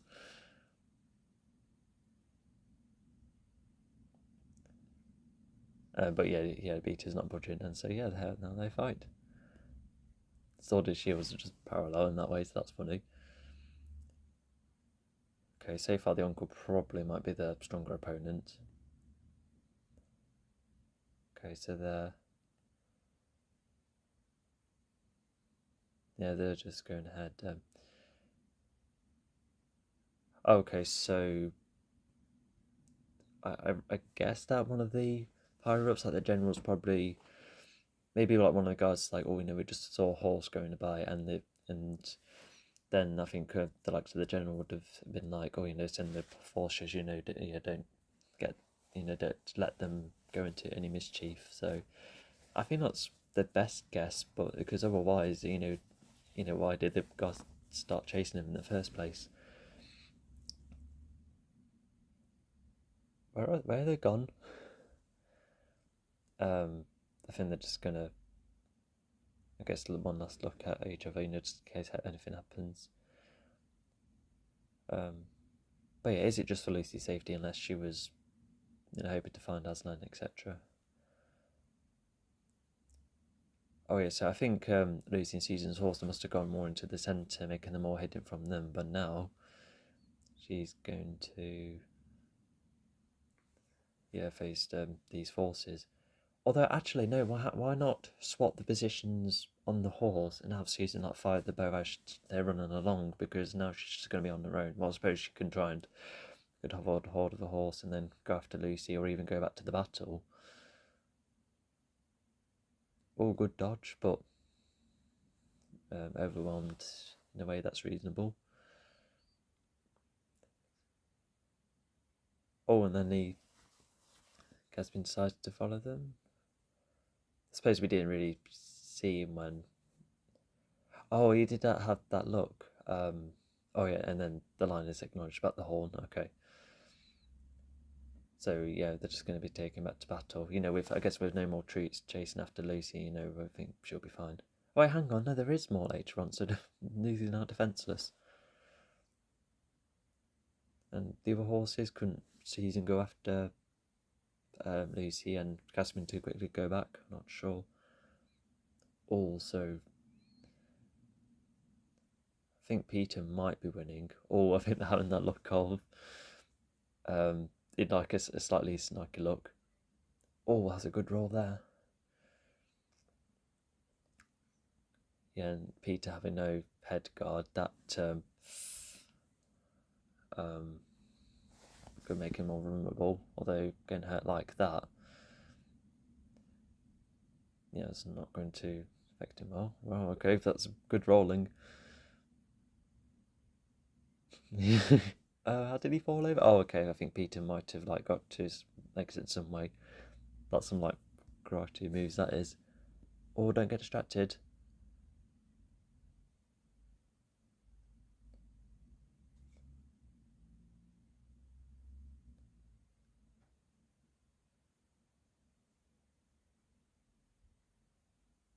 Yeah, I guess the general has to bow up just in case anyone goes into any schemes.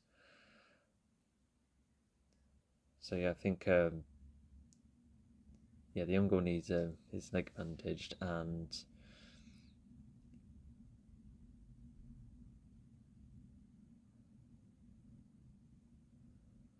okay, so Peter's at least updated and slightly thankful of Caspian there.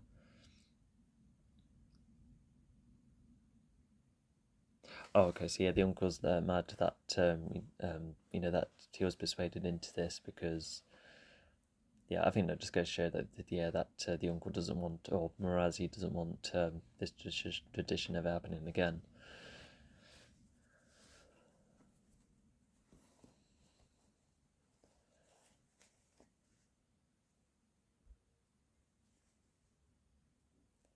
And he's getting support from the crowd, and was that to help motivate Peter, or were they just glad that Susan made it? I suppose she's just going to go on higher ground. Well, of course she does.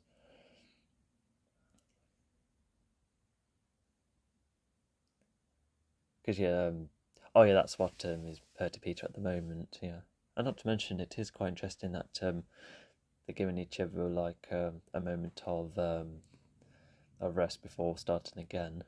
Because you would think it's like, you know, just like one round and that's it.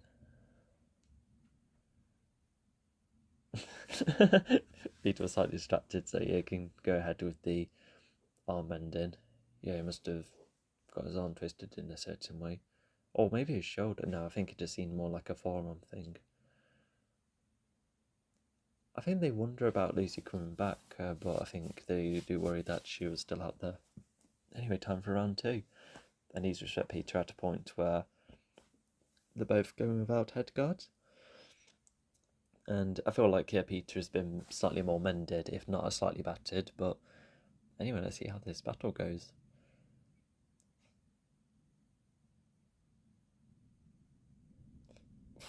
Gosh. It can be a bit overly swingy at times, although there is like a couple of techniques you can see, you know, such as like the careful way they protect the shields. Oh, that's a slightly funny effect, but I suppose it adds some intensity. Alright, so the uncle's down after Peter being down. So the uncle's definitely winning at this point. Oh, okay, they're tangling up swords. That's a duck. Oh, okay. Oh, now they're down to a weapon each.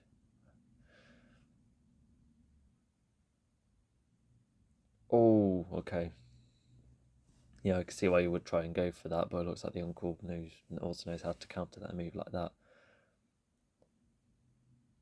It could be because they got hold of the shield. There's some like perspective shots which you know, help showcase, you know, more of Peter's perspective in the battle, which that sometimes can make it a bit messy, but they actually edited it in ways that are quite careful. Oh, gone for an injury. Yeah, smart move.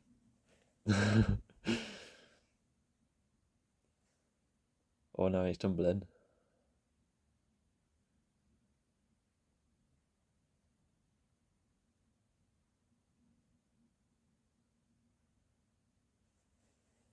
Oh, okay, so they're choosing whether to take his life or not. He's slightly defensive, and he might be admitting defeat. And he's probably still mad at them for still going ahead with him. Oh no, he's going to try and cheat. Oh, that was. Wow, good skills there, Peter. Although that would be like a definitely started martial art thing. Although when you're a swordsman, I suppose you do get taught a couple of hand moves, just in case you need to like grab weapons like that if you don't have one.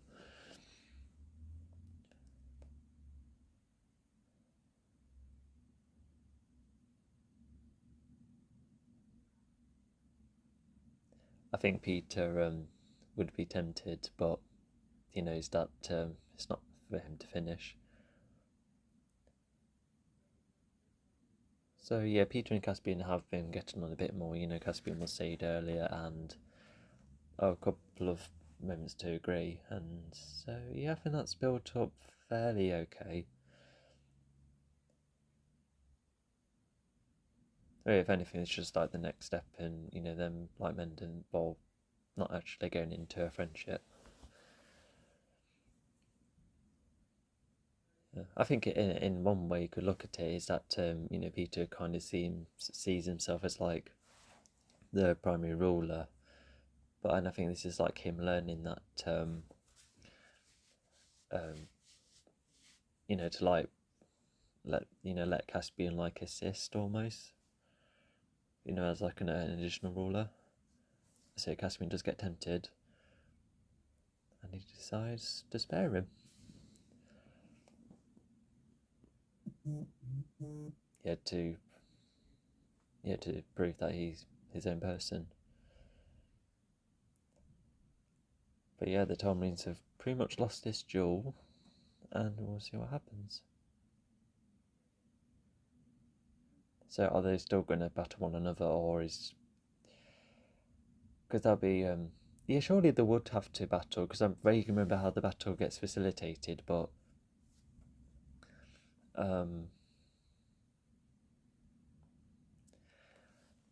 but it looks like... could maybe the Tomlins, like, like, stay in their own space, and the Narnians, like, gradually grow? Is that... like outwards, etc. Would that be what is currently like the status quo? What else happening at the moment? Yeah, still mad about the tradition.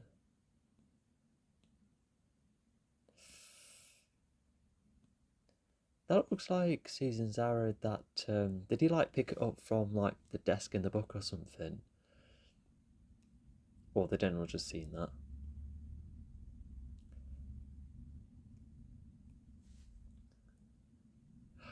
Oh, he tried to make it look like that. Oh, okay. Yeah, so the...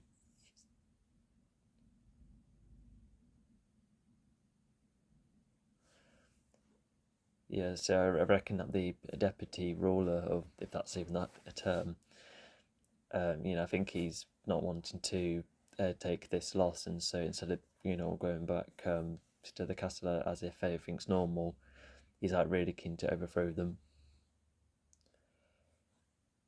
Okay, so they've been told to get ready, and now they're immediately striking. Although I hope they should start scattering now. Oh, they have even more below. Okay. I guess they were like, yeah, it is preparing for a battle regardless, because look at this formation right here.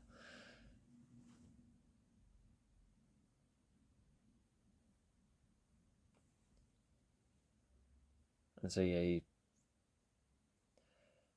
because even though like the deputy ruler he seems a bit scheming, but if that was like a red arrow, then like I think he must have like hit it really well and got Miraz in a certain way to like really sell the idea that that the Narnia's cheated. Anyway, so the bows are getting prepared, and I think it's just waiting for them to get into range, and then that's where the others get those from underground. And I feel like those from undergrounds do quickly all get out, because yeah, I think the building does like collapse later on. Well, I think it's something that they do themselves because yeah, because why did they destroy the pillars later on? Is it like to stop the Telmarines from going into toil with it? Like to protect the tomb almost? Oh, no, I remember why. It's to collapse the ground. Of course, yeah, of course. So this must be a tunnel system that goes all across this field if that was the case, unless it's just like a domino effect. So they must have organised this. And yeah, they're somehow in line with counting. Now she's leading the archery. Yeah, that's a cool moment for her. Oh yeah, I think both Peter and Caspian are counting for different reasons, releasing the bows and taking down these pillars. Yeah, bold move, but I think they do all make it. Yeah, I think they do. We'll see. So that charge is still happening. Oh, yeah, there you go. You can see this plan coming by. Yeah, that will give Narnia a good advantage. Oh, do be careful. Oh, there's rumble though. It's a very risky thing. It's a trap. I always feel bad for the horses though, because they're just only there to be told to run, and they get caught in the crossfire. Well, not only the crossfire, but there you go. Because so Susan's arrow is distinct, so that means that the Tamris could be like, "Oh, Susan did it then." Although nobody saw her, like saw any of the Narnians, like they wouldn't have aimed a bow and that. So I guess if you're far away, then I suppose you can be subtle. Alright, so they're able to. So I think with the ditch happening, that completely. Oh wow, that's a good shape. And they're circling around them. Okay. Oh, so they're going from multiple ways. Okay, so that overwhelms the first lot of chargers, and then there was the first the arrows earlier. They would have got rid of a lot of those at the ditch. Or Wedman's just nicked a weapon. Oh, he's joining the battle as well. And then another part of a running gag. I just got given a bit of armour on. So yeah, that will do well with the first lot of charging, although what about the rest? They would have to I think it probably just as I think they would just have to charge like once again. Okay, yeah, that's a good mixture. Yeah, carrying archers, that's a cool idea. Oh, we can see that the griffins are able to dodge these, but as we've seen a couple of times, they have these far quicker weapons. And I think the guards will have to walk over the griffin, unfortunately. That's a bit of a shame. And they're either still wondering about her not coming back yet, or just wondering that she's still out there in danger. You can see it either way. I felt like I should rewatch this battle in like 0.25. What? They're retreating? Why? Because of well, they're in trouble. You could do with getting inside as well.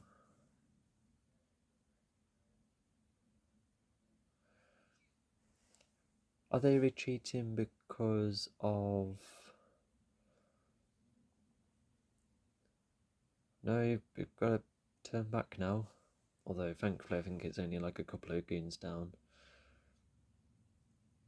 But yeah, I think their own way of safety is cut off. I'm assuming that's what it was. But were they trying to retreat to like hide from the incoming march? Because they would need to go out again, like surely, unless they're still. Because they're not relying on Aslan. They don't know about the trees that happen later. Oh yeah, Peter English's character here helps swerve season until land on safe ground. So that's the best you can do. Yeah, but yeah, so season's fine. And okay, now they need to charge again. Enough with the cheating. Let's just fight properly. Although it would give it an advantage, but if most of them are charging anyway, then yeah, it is the best thing to do.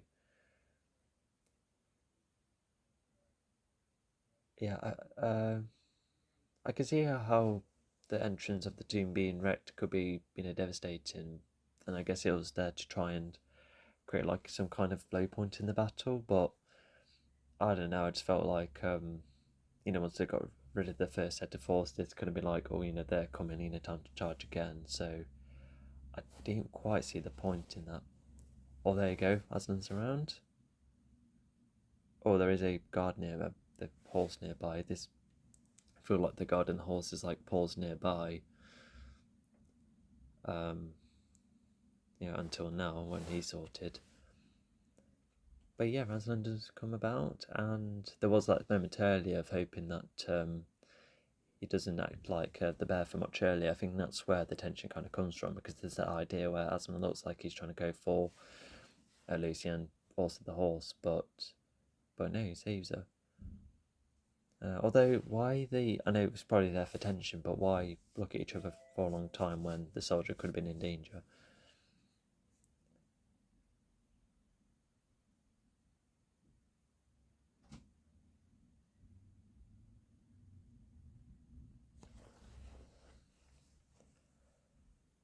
So Lucy had to be on her own for him to come.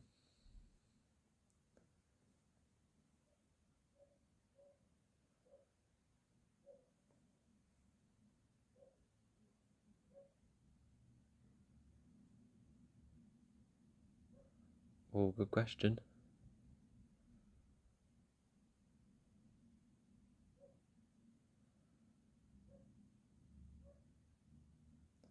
I guess that's not only. I think that just implies that it would only come about once.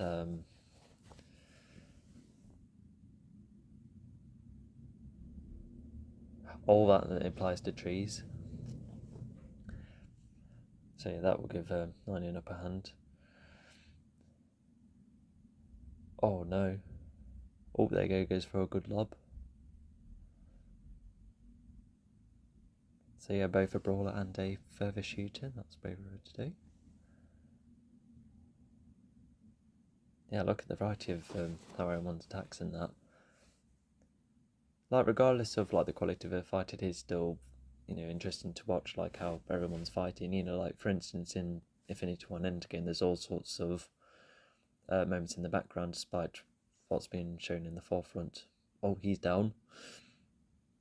Caesar probably just saw that. And they can see, oh, okay, they're going to head toward them. That's brave of them to do. Yeah, kind of take down that wall a bit, the wall of men. Definitely an inspired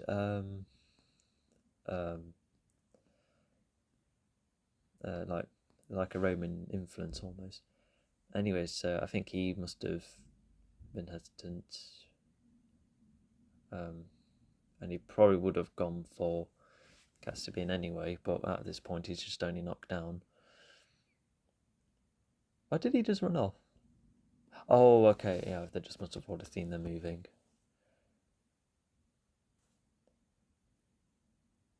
Yeah, so I'm still a bit puzzled about. So I guess Aslan would only come about once the rulers are back, and so it's not their fault that they're late. Because it's not like Narnia had to play out in a certain way. But I guess did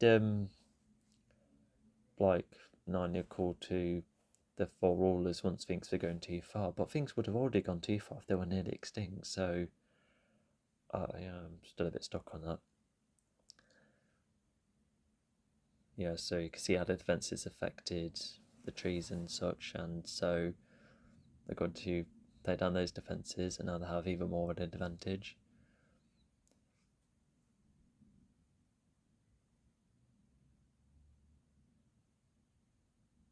Okay, so yeah, I think that's where I can see how that could work, because for instance they could like completely undo the bridge once a large majority of them are on there, and maybe that's where they could fire a lot of arrows once they're ahead of time, and I think that's what they're trying to do. Not almost like, well, it's repositioning regardless. Okay, they're all stopping because of Lucy, although I think they're just keeping an open mind for what could happen. Oh, okay, so they're kind of trapped either way. They're just like wondering what's going on. And now they just see Aslan just now, don't they? Yeah, they probably would have seen him right now. Okay, so they're blocked on both ends. Yeah, and he does later charge ahead because it's just only two of them ahead. So yeah, they would have known who Aslan is. Yeah. And interestingly enough, they do stop at his roar, and I guess it's just a way to see what happens. But I think they were thinking they're all going to be knocked out, but when they're like, "Oh, we're fine," but then something else happens. Yeah. So what Aslan does right there, oh, there go, it's lowering down. What's going on? Um, so that's where we can assume they summon a spirit of some kind or an entity. This water-themed one. I would have really liked to have seen like a foreshadowing of it. I guess we can assume because there's those who are made out of the floating petals, so we can assume it's like the same type of species. But even then, not to mention, I thought this was like the professor's doing because of how similar they look, but I don't really think so. It's just an entity of his own, and yeah, so only some have made it to. I think Aslan's like saying, "Oh yeah, definitely go ahead," giving him some kind of permission. So he's just kind of scaring them off and making them all jump away. Although it is getting rid of this bridge, which I think is like a way of symbolising that how Narnia and the Talmarines will no longer. Because I think they do like agree to like leave each other alone, especially once Caspian acts as like the ruler. Although that does make a question of why did he then lead the Dawn Treader, but I suppose we'll get to that. And yeah, I think we would have also known that was have also found out about he was the next ruler, but with both rulers down, the Talmarines are now directionless.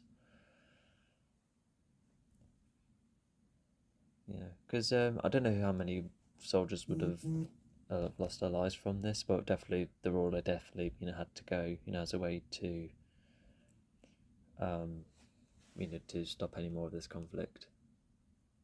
And now they're at a stage of surrendering. Yeah.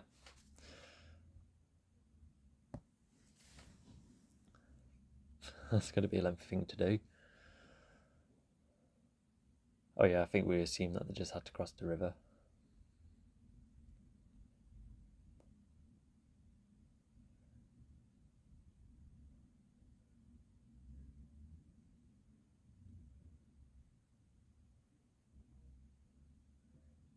Oh yeah, this is an interesting moment.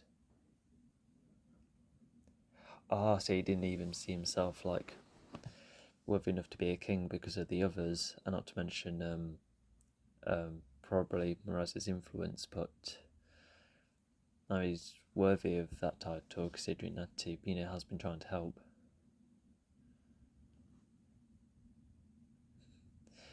Yeah, the mood was already light, so. Although, does that mean that he got caught in the water then? Is that what happened? In that case, yeah, the entity nearly harmed some of the Narnians then. Or did Ripcheat get hurt in battle and so it's just having to carry him across? Probably knowing that Lucy has this ability. Yeah, because if he was caught in the water, what would the potion do? Just like evaporate the water inside of him and get the lungs back in good condition again? Not to mention his headpiece stays on. Yeah, I hope it's a battle thing. Oh, it is because he loses his tail. I suppose it could. Why is he not like bleeding anymore then?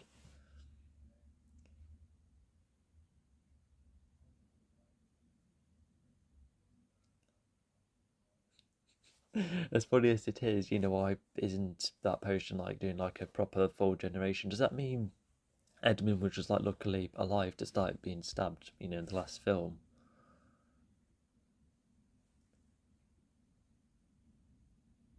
Oh yeah, even that's an interesting perspective, just thinking of ways to gain on it, but Aslan, is a lot more fair by saying, "Oh no, keep the sword," but you can also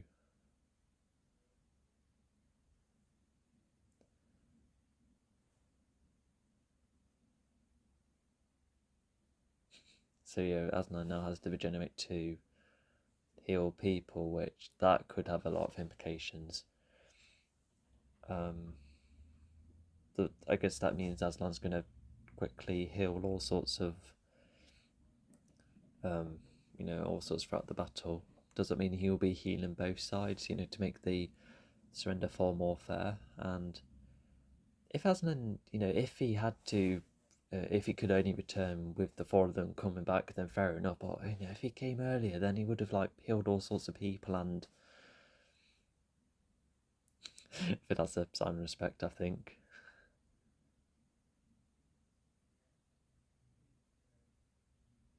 Oh yeah, because he was a bit skeptical, but now he believes him. Yeah, so unless mouse tails don't really count as something to heal, which I doubt it is a body part. But yeah, Aslan could have healed all sorts of people and that. I might have been missing something. I'm just trying to see the full picture. And so, yeah, I presume this is Caspian's.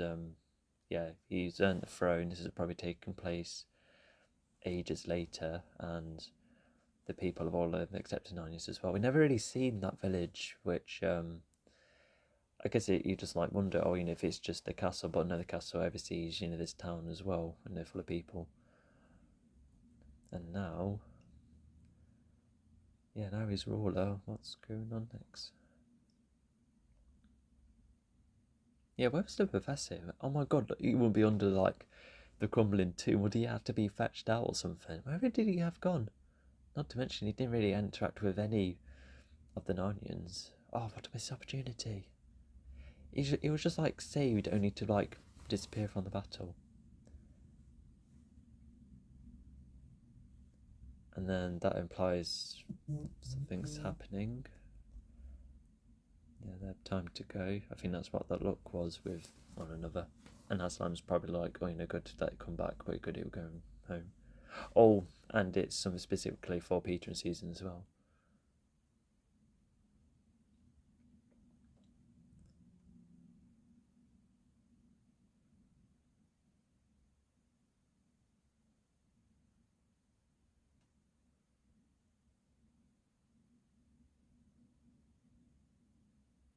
So pirates are already a thing. That kind of helps foreshadow Dawn Treader. And so Aslan's just clarifying where everyone stands, really.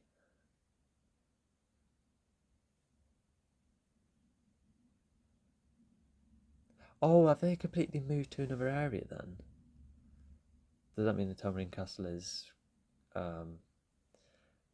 completely abandoned? Oh, the general's there to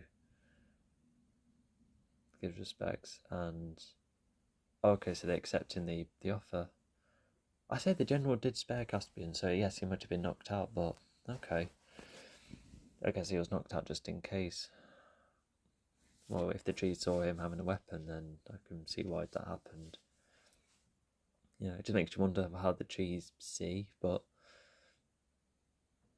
maybe we could have had a perfect perspective shot, seeing how the trees look, unless they just feel their surroundings, perhaps.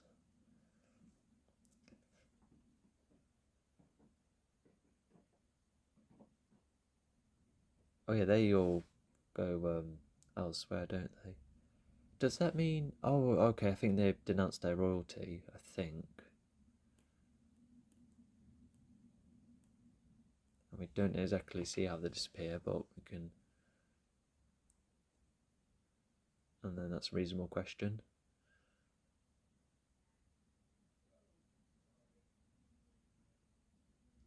He's offering to further show.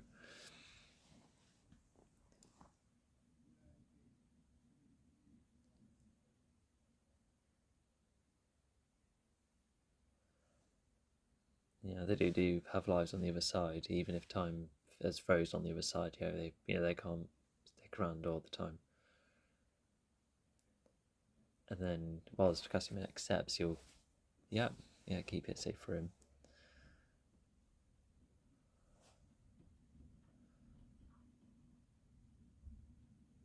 Oh, I think that disappointed him. Okay, but why?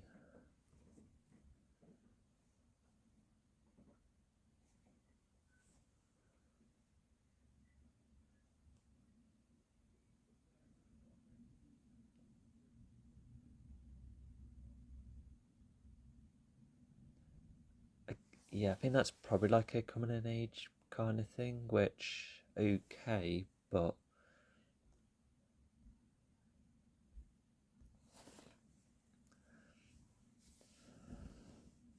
yeah, because in the third film, they do have to go off in their own ways. I suppose Peter and Susan are, nearly probably becoming adults, nearly 18, and need to move on. So maybe like Narnia's like trying to assist with that. I think that's probably the best guess. Yeah, we didn't really see him an awful lot, because they were like almost like the fifth member to the main four almost. But yeah, like aside from assisting the battle and helping with Susan earlier, and I believe in Aslan, his screen time has kind of dropped later on.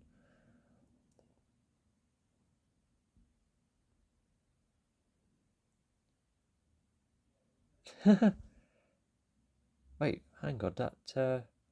Oh yeah, if going from Aslan, no, Narnia time.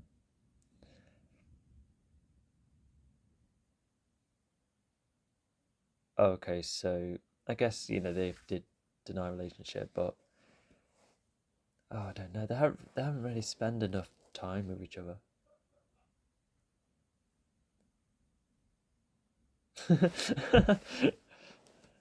Fair enough. Oh, yeah, I remember liking this song. So yeah, despite a couple of attempts, it's not something that spent a lot of time. I just feel like romance between characters need like a lot of full on time. You need to really emphasize, why, they like each other in that way. Um, yeah, because it's not just as simple as getting to know one another in a couple of scenes and that's it. You need a lot more emphasis. I could think of I'm going to think of a few examples later on. And so now they're off, and I would have liked Peter and Susan, like while Susan, gets say goodbye to Caspian at least. But imagine if they could have like one look around, being like, yeah, this is a place we're never going back again. Well, unlikely. But in the third film, even with Lucy and Edmund, um, um, yeah, but, when they go, when they have their last adventure in the next film, um, yeah, Aslan says, we'll see each other one day, and that could mean in like any form. So, do they like have like a brief visit later on? And we'll hope it's not going by the novels because you have like the almighty fight and final battle in the seventh book. Yeah, the voyage, not Voyage of the Damned. The Dawn Treader is oh yeah, they acknowledged the torch. Yeah, that's true. um, um, but yeah, Dawn Treader. It's the fifth book out of seven because it's the Silver Chair and then the final battle. But yeah, it's what was it? The Sorcerer's Son or Sorcerer's Boy, something like that. That's the first. Language of Wardrobe is second. We know what 5, 6, 7 are, and then oh yeah, because Caspian is like in between somewhere. So that's the fourth one. Oh, so that goes into Dawn Treader, okay, but there's like one more story in between. Oh, there's a horse and the boy, something like that. Yeah, that was the third one. Yeah, something like that. There are like some YouTube videos which do explain the through line of those, which I'm going to watch very soon, and I would be very interested in having a look. I probably won't get into, although right now let's look into film and book differences because I am very curious with this one, and then we'll start concluding the quality of this film. Although, as I do this, and book comparison,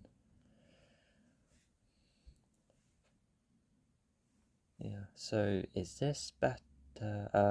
Let's see. So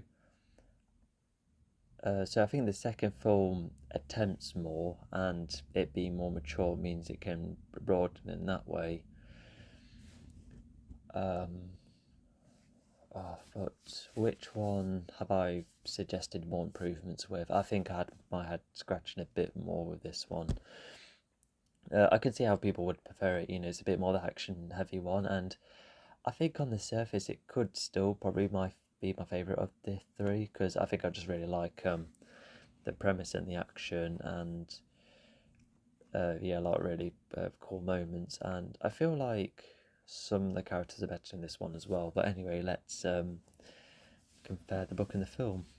Okay, uh, the film opens with Caspian's flight. In the book, Trumpkin, whoever that was, told the premises of Caspian and his story after they've been in the car Paravel for 2 days. Okay, yeah, the car Paravel is the castle the four of them were crowned at. So similar to. Okay, yeah, so they made that the introduction. So yeah, it does help introduce Caspian's conflict and some of the status quo, especially when we see the Narnians being hidden afterwards in the first scene. So yeah, I like that. In the film, whilst reading, Susan meets a boy who has an unrequited crush on her, and Peter gets himself and Edmund into a fight. There's no such occurrence in the book. Okay. Um, I think it's like to show what their status quo is like on planet Earth, you could say. Definitely like a sense of them not really like being keen on where they're at the moment, and so when they go to Narnia, it's almost like a sense of escapism, only to find out that there's trouble around. So even if that's original, yeah, it does help add more of a reason. Like I said, the whole thing of escapism that they probably were after later on. Although they didn't really like talk about missing Narnia, that it just kind of happened. Um, yeah, I wonder where they move off to. I think that's probably something I missed. Um, so yeah, I think that's all right. In the book, the children are waiting for the trains to take them to school at a country railway station, which is almost empty. In the film, they are on the crowded London Underground, making it unclear how the four children could disappear without anyone noticing. Oh, I see. Well, the film, well, if it follows the logic of the wardrobe, I think time is just like stopped. Well, although the first film has the excuse with everyone hiding in and out of the wardrobe, but in here, it's just almost like I do. I think in everyone's perspective, I don't think they would have disappeared. I think they like the characters, the four of them, just go into like a trance that lasts for hours, only to like come back, and it's still, I don't know, 11:45 for instance. Um, so yeah, I just can't believe this trilogy has like time logic tied to it. Although it's something I can kind of keep a grasp on just about. So yeah, I think the film did that to be quicker, to which I like, because if Narnia definitely had needed like to cover more ground, then that makes sense, especially when this was also 2.5 hours. And um, yeah, because the first film I thought was a bit dragging at places, although at least that was like seeing some of the basics.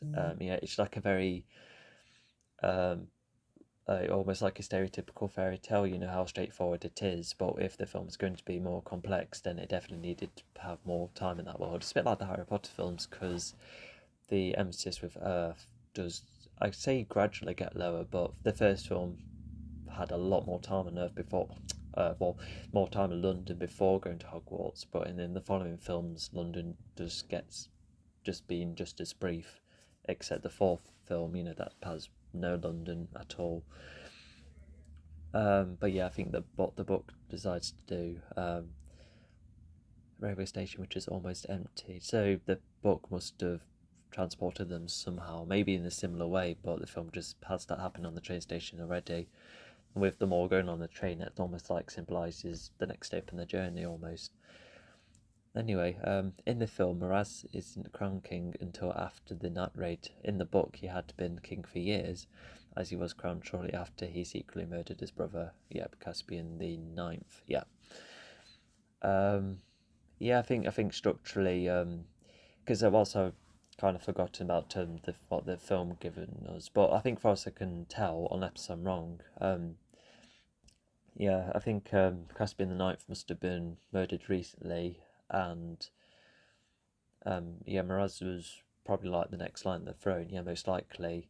And I think when he was crowned, that was during a time where, a crowning needed to be done, especially if a battle needed to be led. So, um, yeah, I just feel like the book has, like, as far as I can see, it has like a lot of these major events already happening, or they just get retold later on. But yeah, the film just has more of a bit more of a cause and effect. Well, with some cases anyway. Anyway, let's move on. In the book, Caspian is a young teenage boy of 13, the same age as Susan. In the film, he is come of age and therefore closer to Peter's age. Um, yeah, I think him being older helps make him stand out. Yeah, he does look slightly older, which probably adds more to like the tension between some of the characters, especially Peter. And yeah, because I think he is like the more experienced fighter. I think was he? He nearly won against Peter. I think so. Uh, yeah, I just can see that making more sense because Caspian actually grew up in an area like this. So yeah, being that change is fine. In the film, all four pregnancies leave their shoes on the beach and explore the Carbarrevo ruins barefooted after paddling. In the book, Lucy and Edmund are the only ones to go barefoot, and Susan berates them into bringing their shoes with them.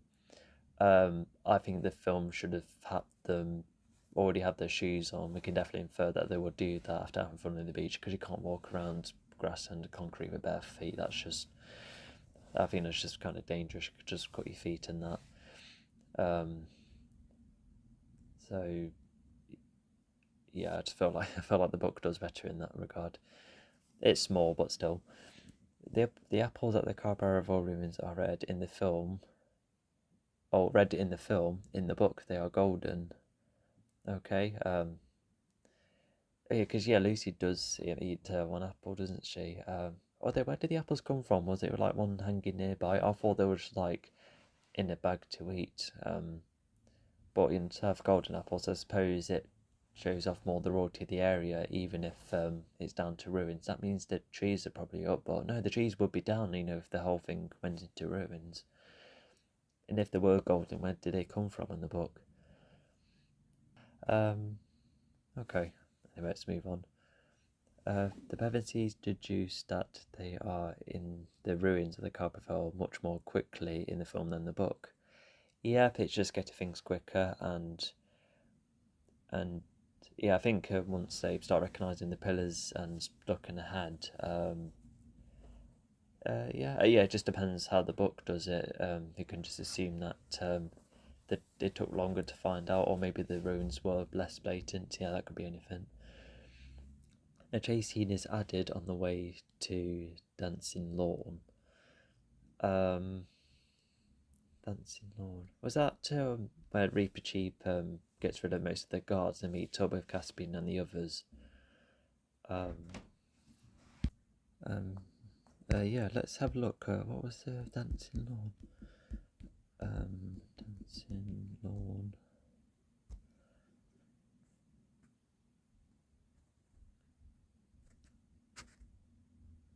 Okay, it is just showing up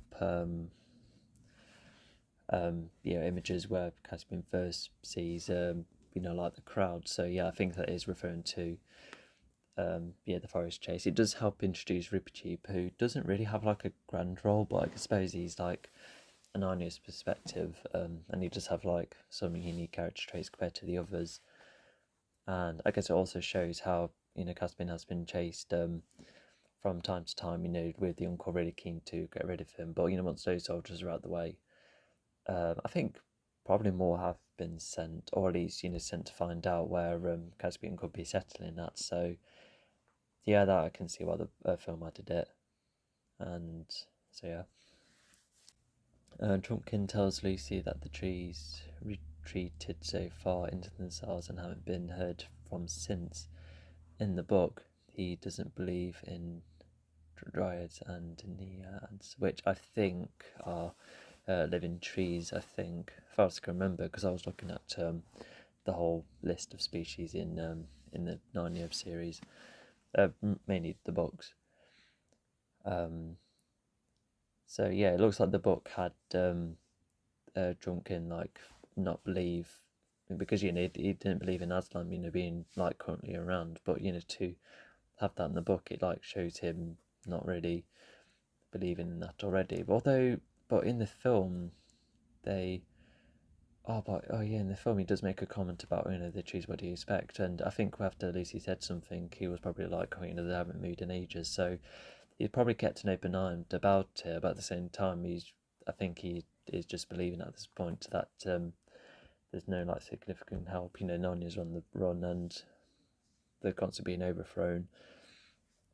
So yeah, for him not to believe in like living trees, I just feel like like I say, that could be a bit confusing. Drunken is portrayed as being more skeptical of authority in the film than the book. Okay. Whose authority? The Pevensies or the Telmarines? Well, I know he would already be skeptical of, well, no more than skeptical against the Telmarines, but was there like moments where he was questioning like the Pevensies' position? Oh yeah, I suppose because they've gone back at an awkward time. So is that what it's referring to? Okay. In the book, the Pevensies turn back after they find a town at Baruna. That's where the battle takes place. Okay. And a bridge built over the ford. In the film, they find the bridge still under construction by the Tamarians. Okay, so it looks like. Okay, so we'll put Baruna aside because that sounds like a book-only intervention. So the only bridge is the one constructed by the Tamarines. But turn back at. Oh, it's that scene. Okay. So wait, does that mean? Let's see. Okay, so they still turn back regardless, but I think the construction thing adds a bit more of a reason. I don't know what the book's reason is for them turning it back. And not to mention all of those soldiers being about, of course the Pensies couldn't go past that point regardless, so yeah, they did turn back into the forest. In the book, the Pensies meet Aslan before they meet Caspian. Okay, although the film just has Lucy having a glimpse. Okay, that's just an order change. Although, why would Aslan appear in the at that point? I'm not sure, because the film kind of makes it as if they had to earn Aslan to come back, especially with. Was it Lucy had to be like on her own and in danger and like on the run and far from the others? That surely can't be the reason why Aslan comes back. There must be more to it. Anyway, in the film, the Narnians launched an attack on Marissa's castle. In the book, an attack on Marissa's castle was considered, but the idea was abandoned. Oh, okay, so the film just added a whole new action scene. One which does that have a lot of purpose? Does create some more tension when the numbers lower, and it gives Caspian a chance to learn some things and try and confront the uncle, and also shows Miraz being very like sets up him being like quite a skilled fighter, with a bow and such.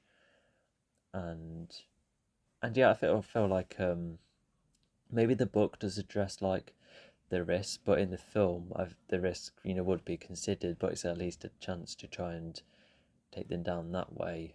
But that's where the plan gets foiled. So yeah, I like the change. In the film, Dr. Cornelius is arrested and thrown in prison by Miraz after Captain's flight and is rescued by Caspian during the attack on the castle. In the book, Cornelius escaped the castle shortly after helping Caspian to flee.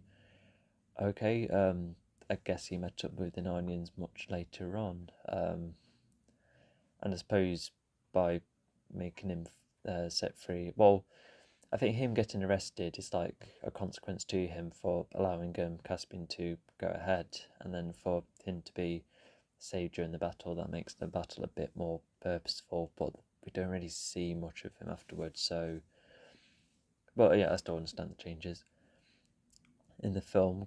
Oh, there was that one exchange, yeah, between Caspian and Cornelius then, but even then, that was just extremely small considering the high risk to get him out. Anyway, in the film, Cornelius tells Caspian that Moraz killed his father after Caspian rescues him from prison. In the book, Cornelius reveals the secret to Caspian and helping him to escape.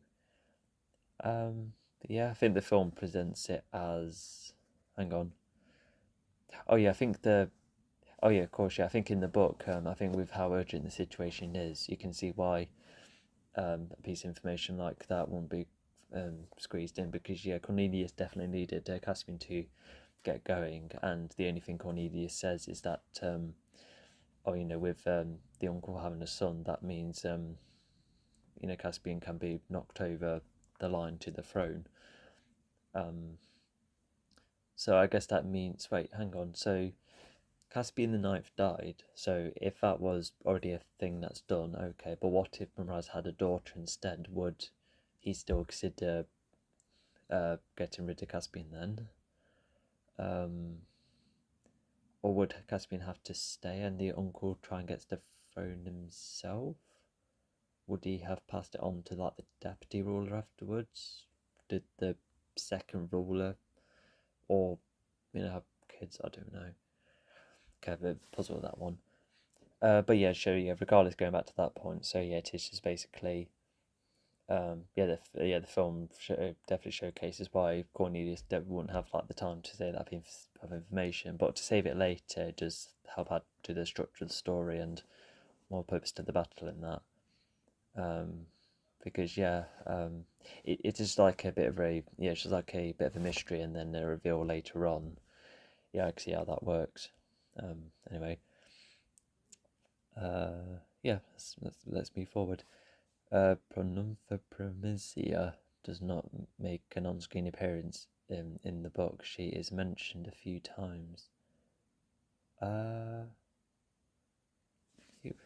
is that? Yeah.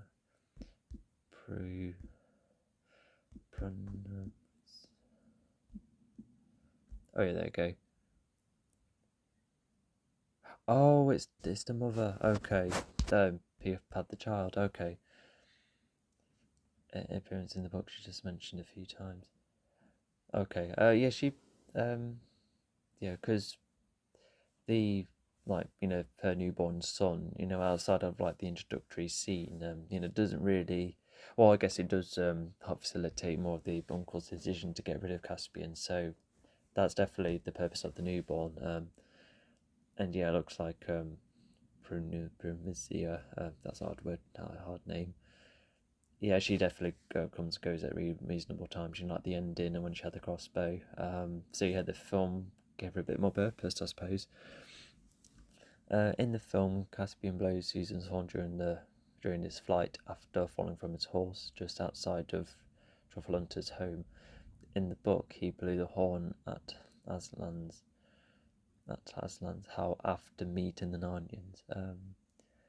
Okay, I'm a bit confused about the book's reasoning. Or in the film reason, Caspian felt like he was a bit cornered, and because not for me to forget. So yeah, the reason that the Pepsis came back is because of that horn, because the horn was hidden away as well. So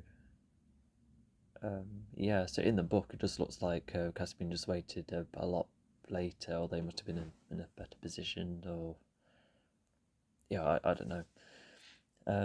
Caspian is knocked out by Nico Brick during his fight in the film. In the book, he was knocked out by a tree branch. Oh, okay, so I think that tree branch gets like a mention in the book, and that makes him the reason to fall off the horse. But I think by getting knocked out by a character makes the being knocked out aspect a bit more meaningful. It just makes it a bit more pathetic for your character to be knocked out by a tree. Well, I suppose he was young, but still, I think that wouldn't make like the best opening seconds for your character, especially a new one that's meant to be significant. Okay, next up. In the film, the first Narnians Caspians meet our own Leader of Wonder and Rick, whilst in the book, he also meets Trumpkin. Oh yeah. So the book just has an additional character. Yeah, because I think the first Narnians he encounters, that's definitely like a small enough team of people, so or characters could say. So yeah, too, because when Caspian first meets them both, because both of them have enough personality and both have their own perspectives. Both Warwick and the Badger, because the Badger's like, oh, meant to come around to save us, but Warwick was a bit more skeptical. But yeah, kind of puzzled on. So yeah, sorry, I can't really match whose character's name is who. I kind of forgot that part, but it's just basically shrinking the cast, so that's fine.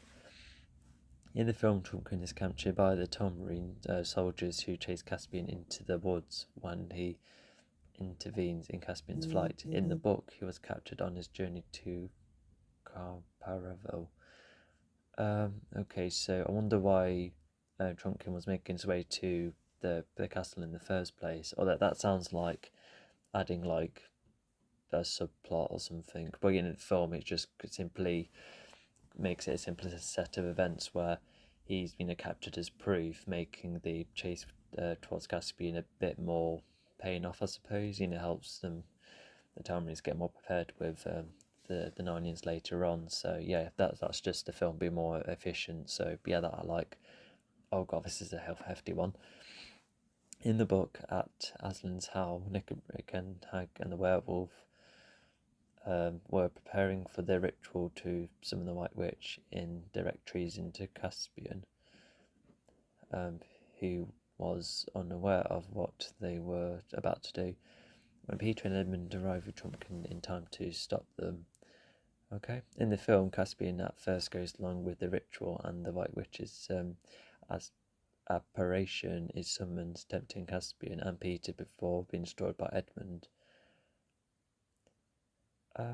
Okay. What was the difference? Oh, okay. So Caspian was. Oh yeah, of course. Yeah, Caspian was told that there was a way to go ahead with it until he realizes what was going on, especially with the White Witch appearing. But in the book, it is just almost more out of nowhere. So the film at least, because despite the lack of setup in the film, at least Caspian's told why this was happening in the first place. Although the treason part, because I thought it was like a way to defeat the uncle that way, but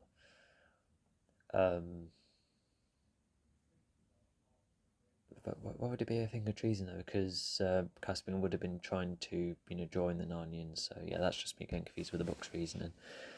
In the film, Caspian meets all four apprentices before arriving at Aslan's house. In the book, he only met Peter and Esmond at Aslan's house and didn't meet Susan and Lucy until after the battle was over. Oh, like the big battle. Okay, so yeah, they have Caspian interacting all four of them in some way, even if it has been more so with Peter and Susan, because I can't really remember much interaction between Caspian and with Lucy and Edmund. Okay. But I think that's just efficient once again and makes more sense. It's just to keep all four of them together, aside to film a couple of moments. If anything, it's just loosely left behind or sent off a couple of times. Okay, we're not too far off. I can see the bottom of the list, but we've got about 7 points left, and then let's start concluding. Susan never fought in the book, only Peter, Edmund and Caspian fought, while Susan and Lucy stayed with Aslan and helped him to restore Narnia to its former glory. Okay, yes, so the film has get involved in action scenes, which I like.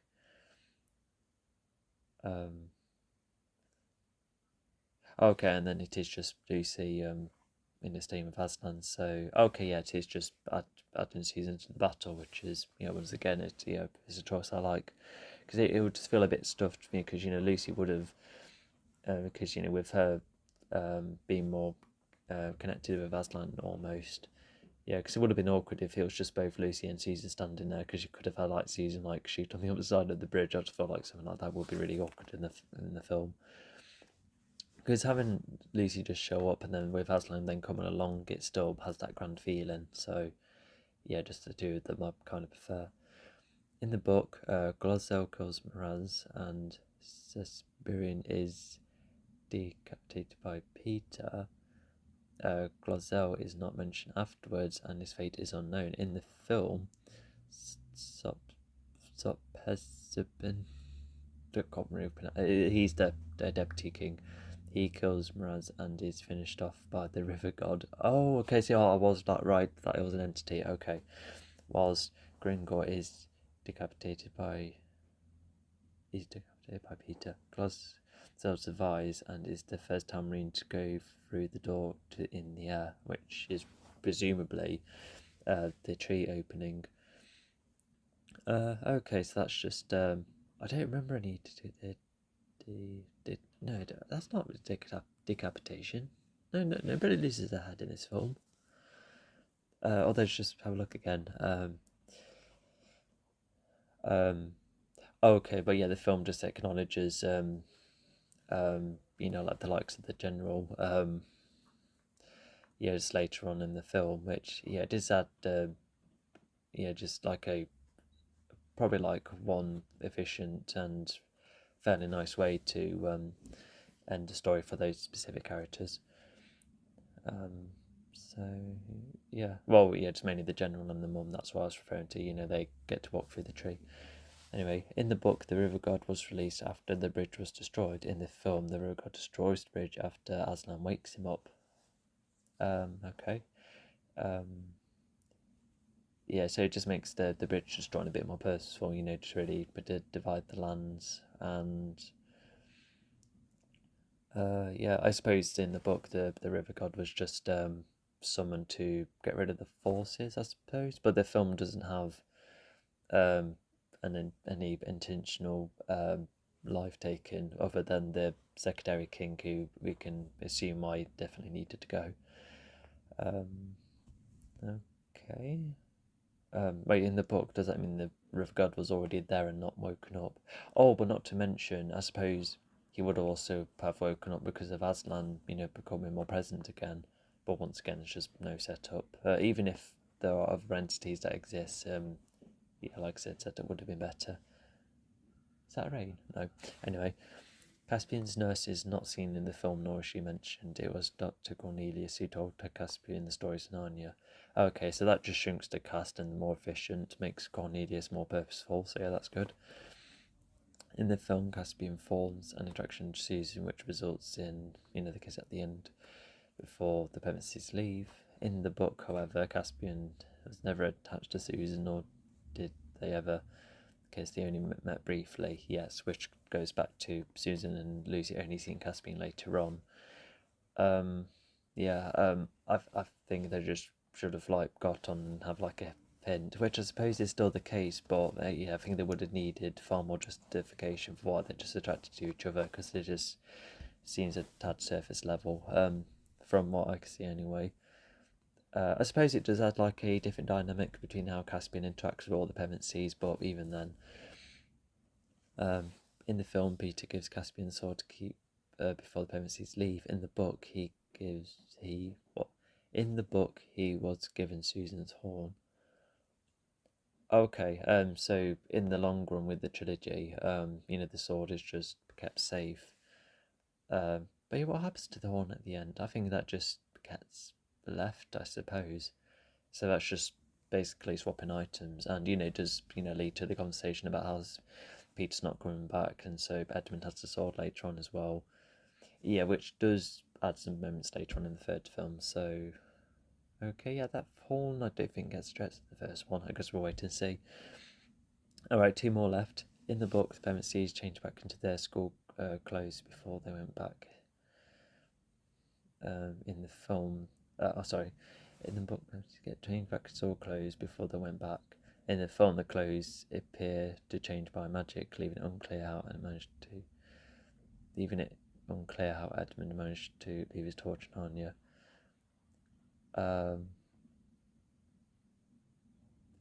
Okay. Oh, I see. Okay. Hang on. No, sorry, I'm just a bit lost with this one.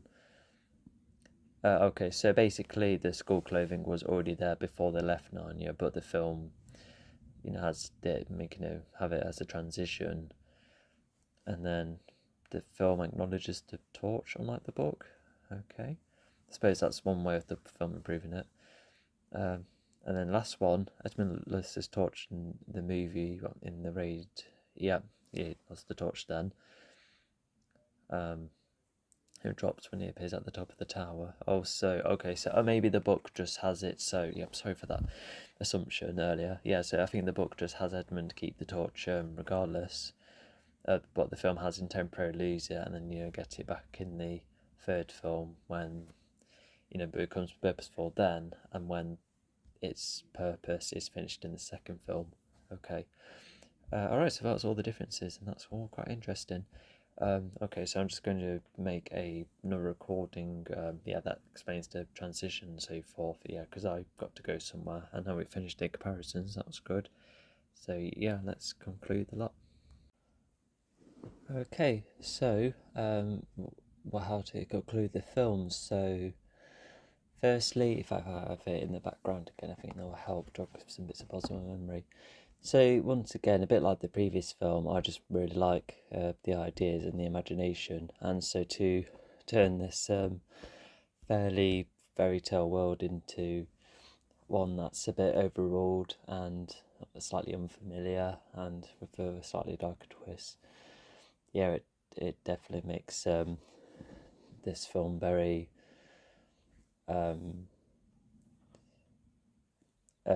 just more mature and still somewhat family friendly, which is sensible. And and I think we can assume that, although actually I think, come to think of it, how did Tom come about in the first place? Because if Lion went to the wardrobe, like they were the only humans, right? So does that mean so Lion went to the wardrobe and then Prince Caspian? So that's hundreds of years later. So did humans get created? Did the evolution process take place? That's a bit head scratching actually. And so as the Tamarians then as they developed, they took over a lot of the land, destroyed the castle and reduced all of the Narnian races, and it's like that's like the best inference. Although, come to think of it, I think it would have been better how it came to that. Because you could say, asking how Tamarians came about is almost like the same as why are toys alive in the first place in Toy Story. But whilst Toy Story at least sets it up even without a supernatural explanation, of that's already the premise. But with this film, however, if Prince Caspian was like the first in the film, then that's where that excuse would have been fine. But I think that should have been addressed. But regardless, I just suppose humans just got created along the way, and and a bit of a question of why. I know that the horn was hidden, although actually no, we'll just go for that. The Tamarians knowing the research and hid the horn and tried to take over. Even the taken over part is also like on the simplistic side. It's a very us versus them scenario where the Oz team seem to be quite good at overthrowing, and I guess with no Aslan about, and I suppose there was enough men to take on the lot, and I guess you could say that Narnia won because of the team, and I guess Aslan as well.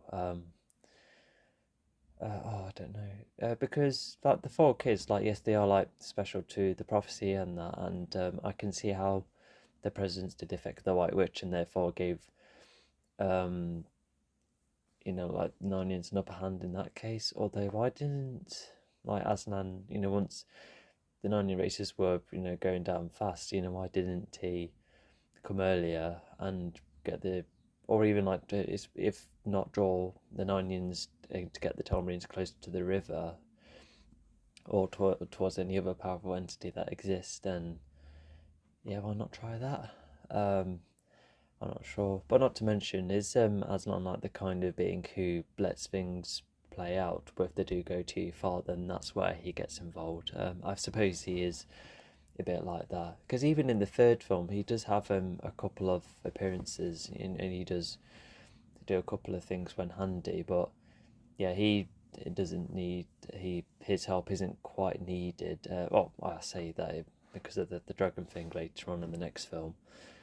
So yeah, I think that's the kind of being. Yeah, I think that's the kind of character he is. Just only around when needed. It is a bit unclear, as I said previously, but never mind. If that's what it wants to go for, then fair enough. But also just going back to the Telmarines, I would have probably liked a bit more reason why they had the need to overthrow. Why didn't they want to get on with the Narnians in the first place? Did they have a very narrow-minded ideology? Did they want to make it all human? Did they even want to control the Narnians? Did they even try and tame any of them, or did they ever get threatened by Narnians beforehand?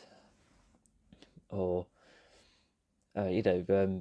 was the bridge the first ever time they've met Aslan? Like, did they ever want to overrule him or try and find him even?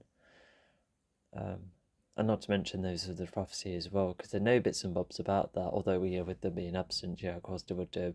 I guess they took the opportunity to go ahead. Although, not to mention, as we later find out, the Telmarines don't become, the only fraction, because in the Dawn Treader we do see a couple of islands all inhabited by people, and assuming Prince Caspian and Voyage of the Dawn Treader, assuming like Narnia wise, that's maybe like a few years later, unless if that's no 100 years. I suppose we'll see what the third film says, but does that mean more human factions then came about later on, or the Telmarines and the town that looks after the only human inhabitants?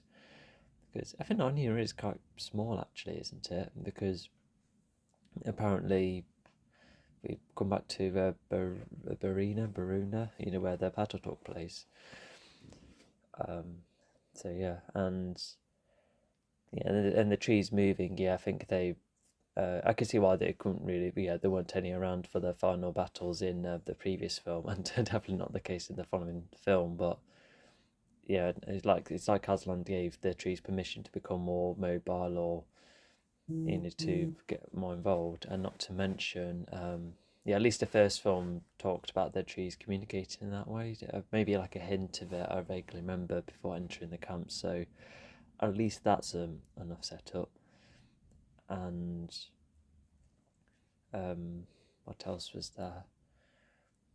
Yeah, so that castle was in ruins. They found that the tomb it's called, and we also had a couple of those still in line with the White Witch, which is kind of interesting, and it is just seeing a bit more of the magical side of things. Although it's just the White Witch can be almost resurrected, and the weapon is somehow fixed, and more of Aslan's abilities, which some do have a couple of implications, such as being able to regenerate Ripper Jeep, the tail, if that even counts as enough of a body feature to heal. But I think that just goes back to maybe Aslan is only involved once the 4 Pevensies reach a certain point, something like that. And that's the impression I got.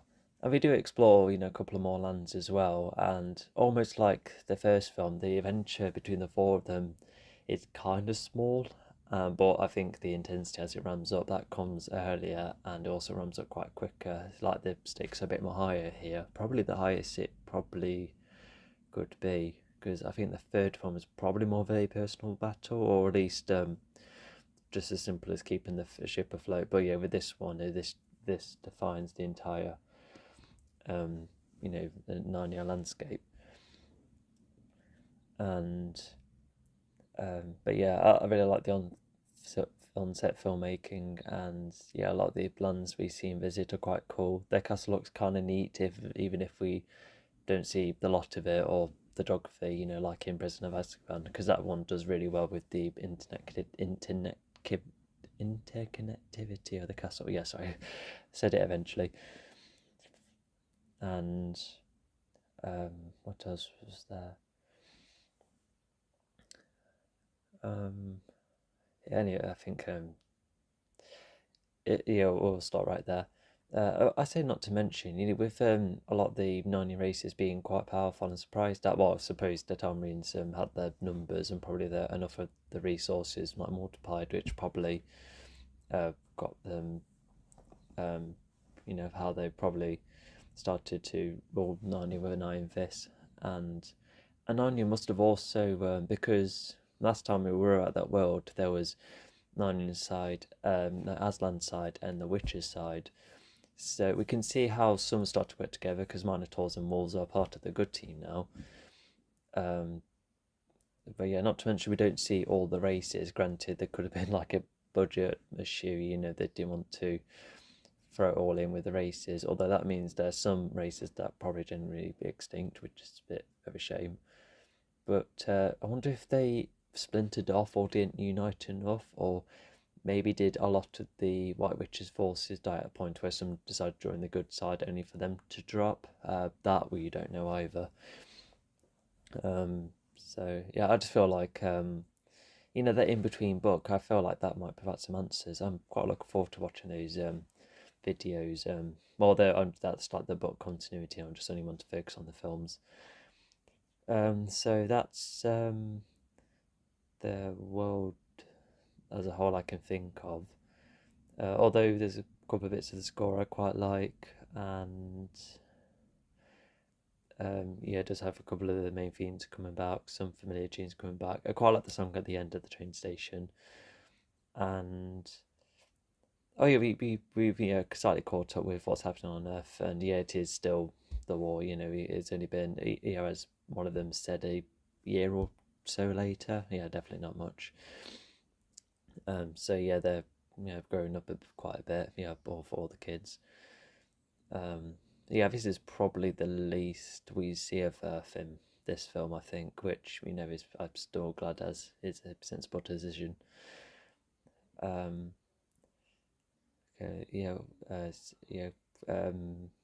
I think with a slightly higher budget, I think they've the camera work. It's similar. I just has a lot of good shots, I would say. Yeah, and I'm not like the biggest camera expert, but yeah, it's rather good.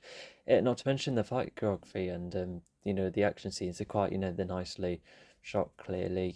Not just too much editing. A lot of the CG holds up. I feel like this one relies on it less. There's far fewer CGI creatures, and yeah, and I think that has probably helped the production a bit here. Yeah, I haven't really spotted any inconsistencies, and yeah, and some of the planning and the strategy, I can see how it makes enough sense. Like, granted, I'm not like the biggest strategist, but just seeing how from far as I can see, I think a lot of it is rather good. And the reason I say rather good is that because the castle heist, that was somewhat organised, and then all the battle was just down at the centre. And I don't actually know if that one's fine, but yeah, in the battle they do have some of the forces take on the first few soldiers, in the first group, but then that means they would have to charge towards the others. I feel like they should have could have collapsed even more above the field, even further ahead. Well, do the catacombs or the underground even go that far? I'm not sure. Oh yeah, not to mention those griffins. They're really are coming and going, aren't they? Yeah, I think that's uh, probably another problem in this film. Because the actors like good air support, but we don't see them like pick up the men in that, and I feel like that problem could extend in the previous one as well. Because in the third film, at least, it's just only a massive dragon to account for in terms of air support. Um, but yeah, I really like the fight scenes regardless, and I think I want to say I prefer the action here the better. Oh, I don't know. There's a couple of fight scenes in the third film I quite like actually, but we'll wait and see about that. But yeah, thanks to the high rage rating, that means length in a bit more gruesome places, and it gets quite tense at some points, because the Narnian level is rather low, well, the numbers, and we also see the likes of Miraz being a very skilled fighter as well. So yeah, it was still rather tense to watch and looking it back. It still brings up the question of yeah, the sword battle. I've seen better sword fighting in other films. Like I said, it did get a bit swingy at times, but yeah, I think it's still really rather good at places. Yeah, there's nothing too outlandish, like unnecessary. Sorry, unnecessary spinning, etc. So yeah, I think that's all right. So yeah, unless there's anything that crops up, see, did him film the music? Costumes still rather good. Yeah, I like the style of the Marines in that, and some bits of buzz carried over from the previous film. Yeah, despite a slightly darker tone. So yeah, I like that. And yeah, and yeah, no problems production wise.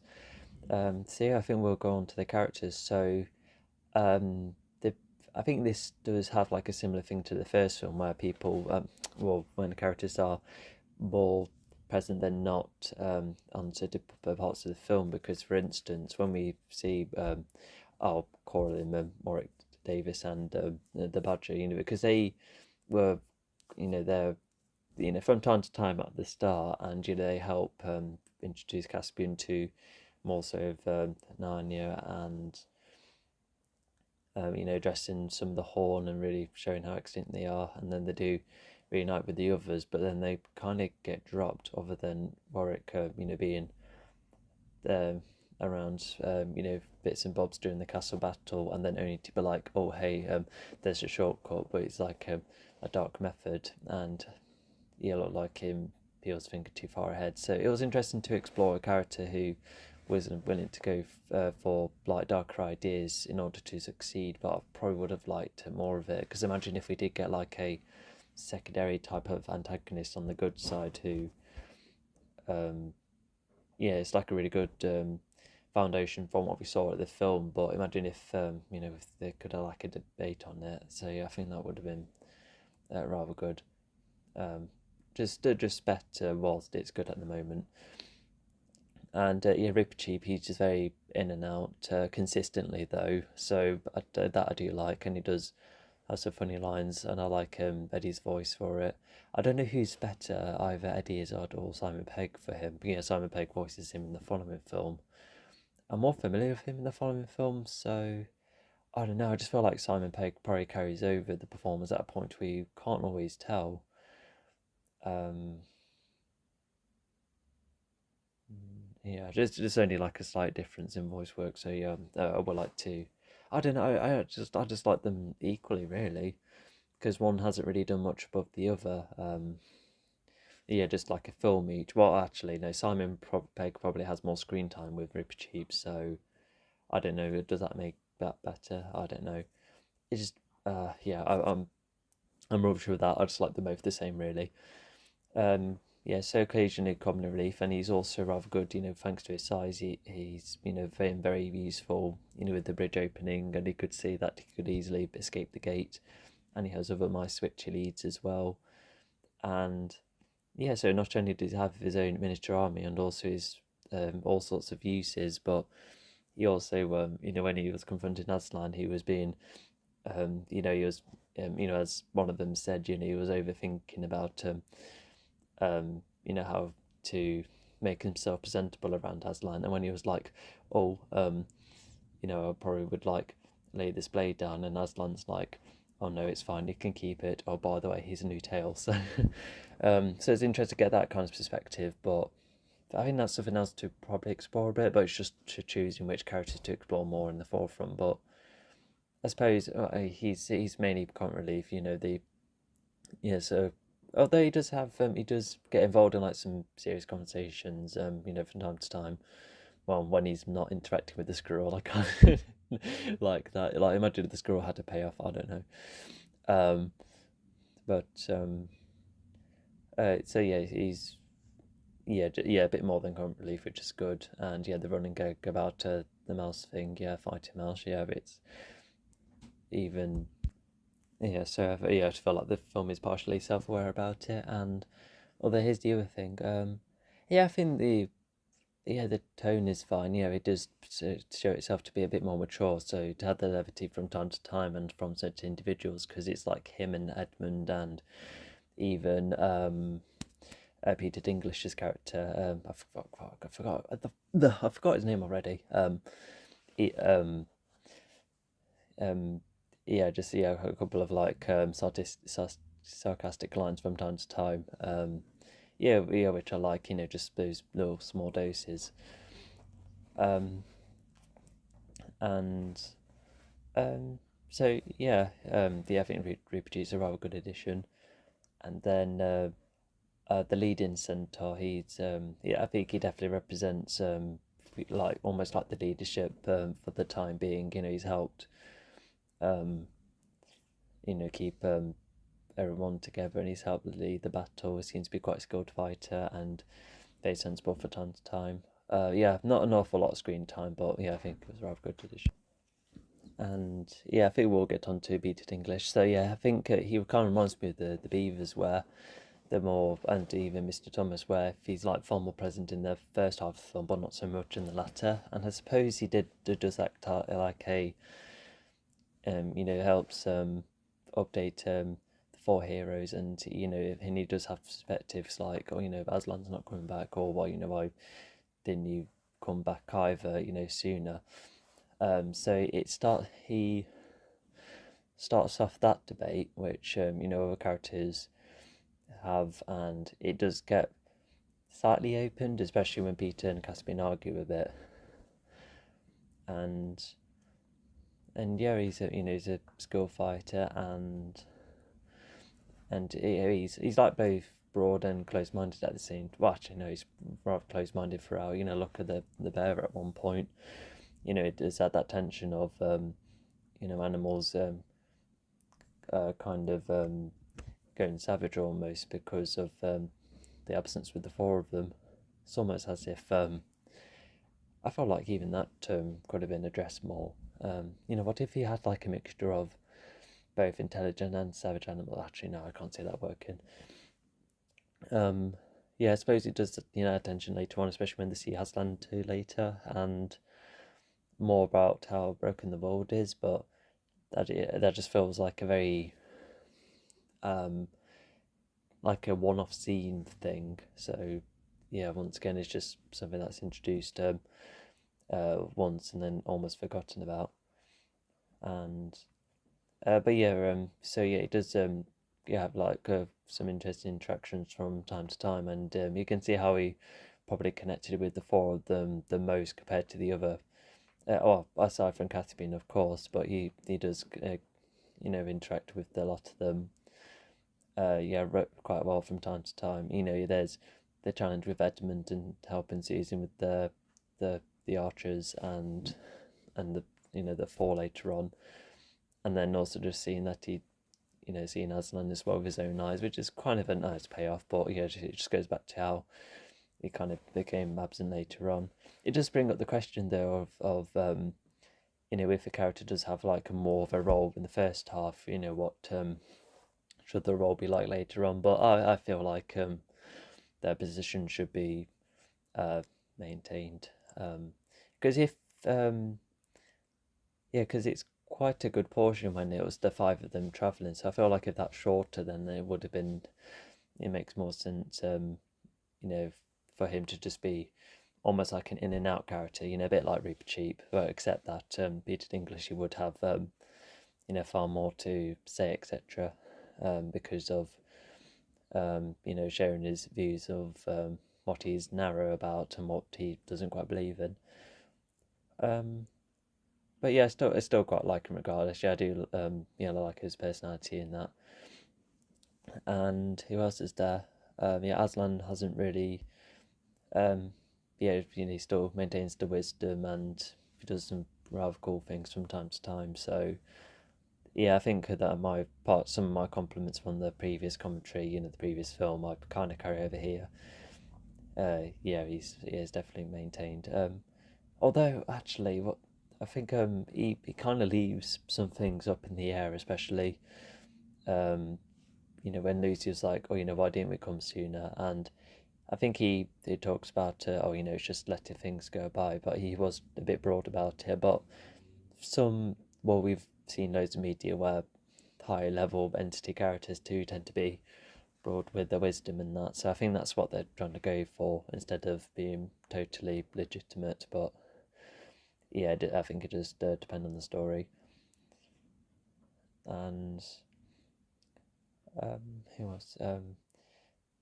Seeing the variety of races, all of them rather cool. And yeah, there's some have their moments. There's that bear that's in the forefront quite a lot. Is he like a representative of Narnia? Probably.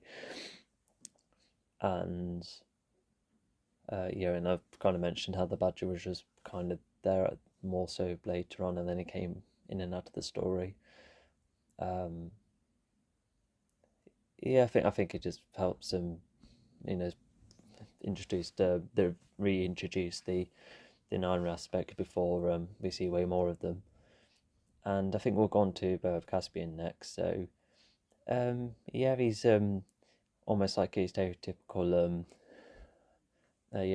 prince character, and he's getting pushed out of his kingdom. He questions his own royalty, and he's struggling to get to terms with what happened to Caspian the Ninth, and he has the connection with the professor, who too almost has like quite a lot of wisdom. I kind of like how he's like knowledgeable of Narnia, and the lengths he's willing to go for, to defend Caspian as well, at a point where he gets thrown away in prison.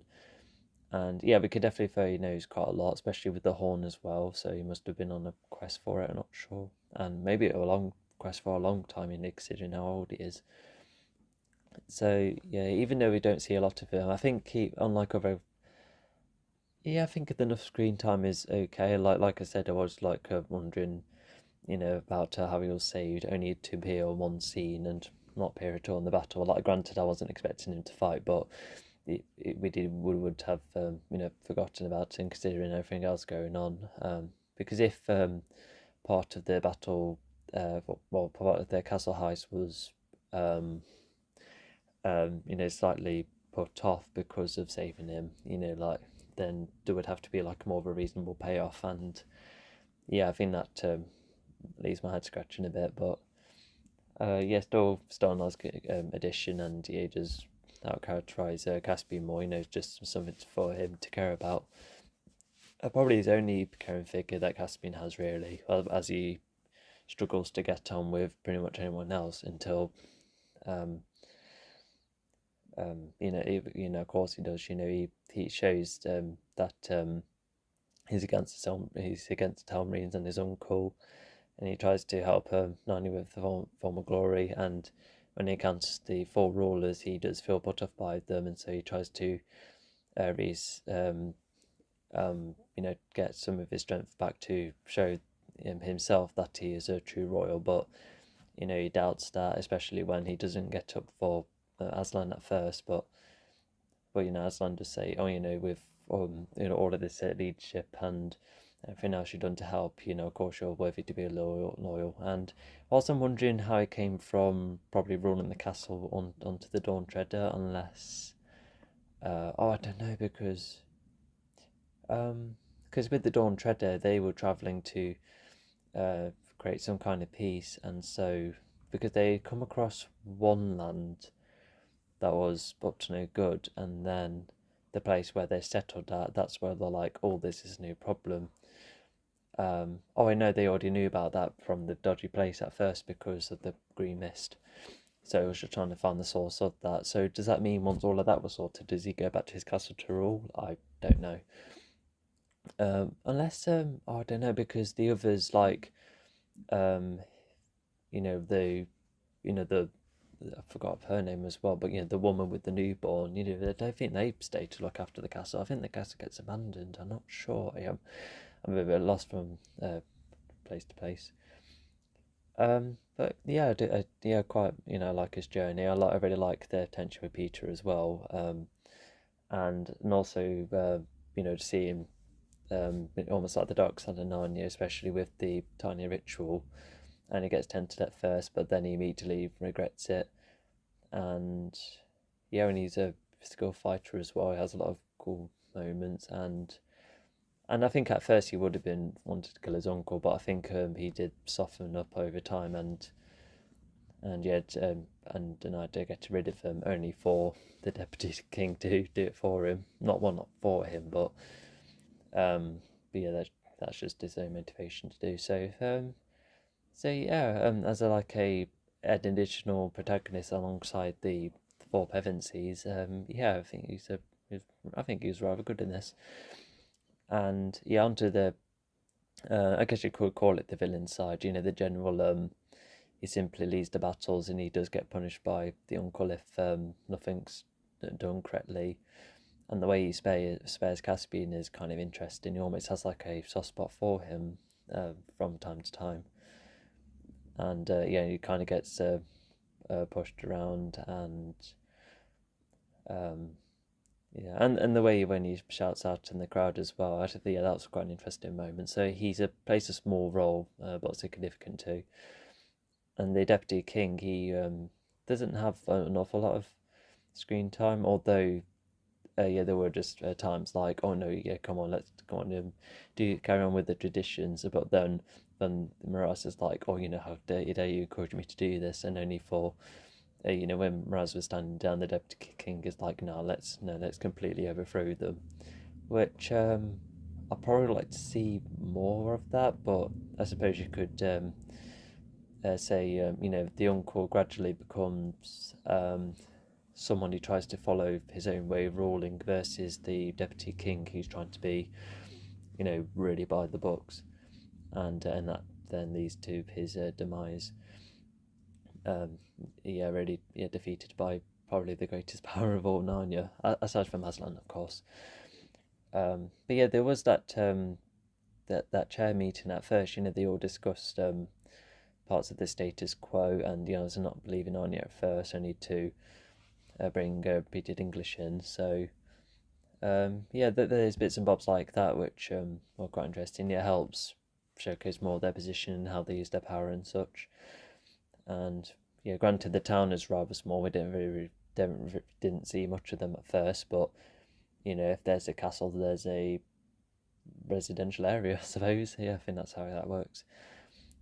And then on to the Pevensies. So I feel like all of the kids are, I nearly say better, because Edmund did have a far more significant role in the previous film. A lot of events were altered because of him. Well, if they played out normally, then yeah, but because of Edmund having his own choices, that's where the journey became a far more of a windy road with a whole heap of dangers from time to time. But yeah, Edmund here, however, he does have some good moments. He does use the snarkiness to encourage Miraz to accept the offer with the letter, and he has like a slightly meta line about how he's like an additional king. So there's that, and him having the torch has been useful from time to time. And there's a couple of funny moments, especially when he drops the crossbow. He tries to improvise, but then he just tries to be a bit more sensible, after that glance from Peter. And Edmund also just kind of, he does support Peter here, although I think it's just because he kind of accepts his like secondary king rule. But in the Dawn Treader, I think he had that thought of, I can be like the primary king, but Caspian's there as well, and so that too creates like from a bit of tension there too. So yeah, whilst his purpose is kind of reduced, I really like where he's, the new personality, he's growing up whilst maintaining that slight snarkiness. And for him to judge Peter with getting tempted, or maybe like sympathise with Peter slightly, or empathise, and for the one to take down the ice block. I think it would have been kind of cool or actually no, the Dawn Treader makes up with them two interacting with one another, especially with the White Witch trying her final efforts to try and get hold of Edmund. Although, oh no, it is the Green Mist. That's why she appears a bit from time to time. Although actually, I don't think that's really her. It's just like the Green Mist trying to mess with his head, really. Despite how abstract it is, we'll get to that. Um, so yeah, some just cool moments in total, overall rather, and oh yeah, and the way he tries to help Peter as well. At the start of the school fight, that I kind of like. Um, However, I think Susan, I think out of the four of them, is the least characterised and the least purposeful out of the four. Because, well, in the second film, I think that's her at her best, absolutely. With leading the archery, and she tries to help Lucy at first, and the one who probably grew closer to Caspian. So there's that, and she, tries to offer her opinion and her perspective from time to time, which she kind of did in the previous film. So she is like almost like the stern one, I suppose you could say. Yeah, I think that's probably her way of thinking. Yeah, she's almost actually the most sensible one. Yes, there you go. I've got it. Yeah, I think that's her. What makes her stand out of the four. But yeah, aside from being long range and a couple of choices she's made, yeah, she doesn't have anything like massive in the story. But I like how she has more battle involved, and she seemed to be more stronger, more independent. More time was spent on her as well. So she's rather good in this film, absolutely. And that's all I can cover for that. Lucy remains as like the naive, innocent one, and although unlike the previous film, she was, well, actually no, she did face dangers, but she mainly faced dangers when she was with the others. But in this time, she was almost on her own a couple of times. There's the bear that nearly got her, and she tried to fight in the tomb, and then she nearly lost, only to be saved, and she was almost in danger with before Aslan saved her as well. So the film is aware that she isn't like battle ready. I think there's like a sign that she's heading to that direction, especially with how active she was in the following film. So there's like a gradual progression there, and so because she does. She does try keep an open mind on things.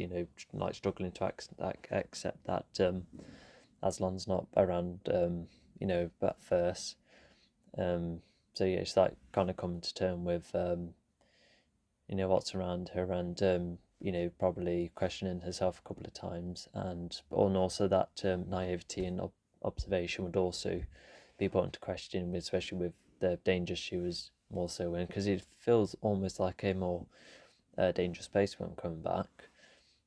Would it be? What's more dangerous, the Tamarine's or the Witcher's rule? That's a really tough one, actually. I think I'll let you debate that amongst yourselves. And um, and yeah, I feel like she was probably more present, had more purpose in the previous film. Although granted, in this one she just had the healing potion, that's for sure. But there are just times like how she was just like left in the tomb with nobody to chat to. So that I thought was a tad odd. She could have like chatted with someone else there. And I guess she was the one, keeping out for Aslan, and then she eventually meets him, and the dreams as well. So yeah, there are moments like that as well. But yeah, now on to Peter, and yeah, I think he's really improved here. He had the story definitely focused on him almost.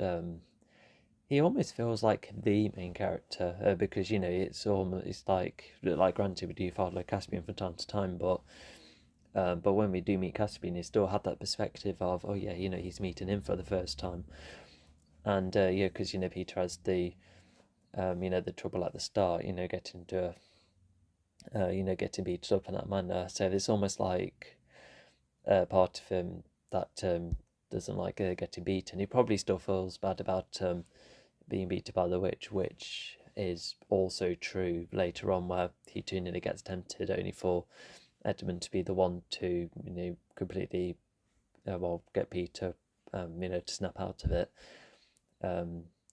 Yeah, because I think because Peter isn't like being a power hungry or anything, but I think there are times where he uh, wants to prove himself that he's better, especially after losing to the witch, and he tries to maintain like a very strong stance, especially against Caspian, and the way they go about each other's positions. That's probably like one of the strongest parts of the film. I like the kind of perspectives they share, and but not to mention they to then start to acknowledge each other more, so like letting Peter when Peter lets Caspian go for the sword strike at the end of the duel, and then Caspian also like I said earlier, doesn't rise for Aslan at first, because it's just letting the Pevensies have their spotlight. So yeah, there's that kind of back and forth, and not to mention when they're both lead their armies, Peter leading the archers and Caspian leading to those underground, they work together rather well, and Peter faced against the uncle. That was quite exciting from time to time, because even if they would have had like a small interaction in the bedroom during the the castle heist, so there's that, but when they have their duel, it's just quite get quite tense from the off. So yeah, that I quite like, and I think he's proper improved here. Yeah, I just feel like I've learnt of him the most and seen the most of him compared to the others in the film. So yeah, from what I've said, so yeah, it doesn't really. There hasn't really been a moment of wasted screen time. Well, granted, uh, no, quite, I think a lot of, I think every scene has, has its own purpose. But I think, like I said, there's just been cases where there's interesting topics that, could have been expanded upon, something that needed more acknowledgement, other missed opportunities, and just like filling up what's happened. So it's like one of those films where it's good at being its own story, but it's not always good at expanding fully with its ideas, nor catching us up. Which because if it did, like more like some of the improvements I've mentioned, I think this would have been far more stronger. So it is like looking back like that, which is why this trilogy isn't placed higher, which I'm still excited about, because the imagination and the ideas, they're absolutely fantastic and interesting. But at the moment, we're living in an era where Lion Winch of the Wardrobe, that's has like its iconography from time to time, but just how they brought up, it's weird, because this is like, I say, it does manage to be before trilogy. I think it has probably stuck to that trilogy from the get-go, because they're already skipping books, so I don't think they would make another one, especially with because I think the third film hinted at Eustace being like probably the only kid to come about, but I don't think the Dawn Treader was financially successful enough to do that. I think the film could have been either a quadrilogy or a pentalogy, depending on what happens, or what happened.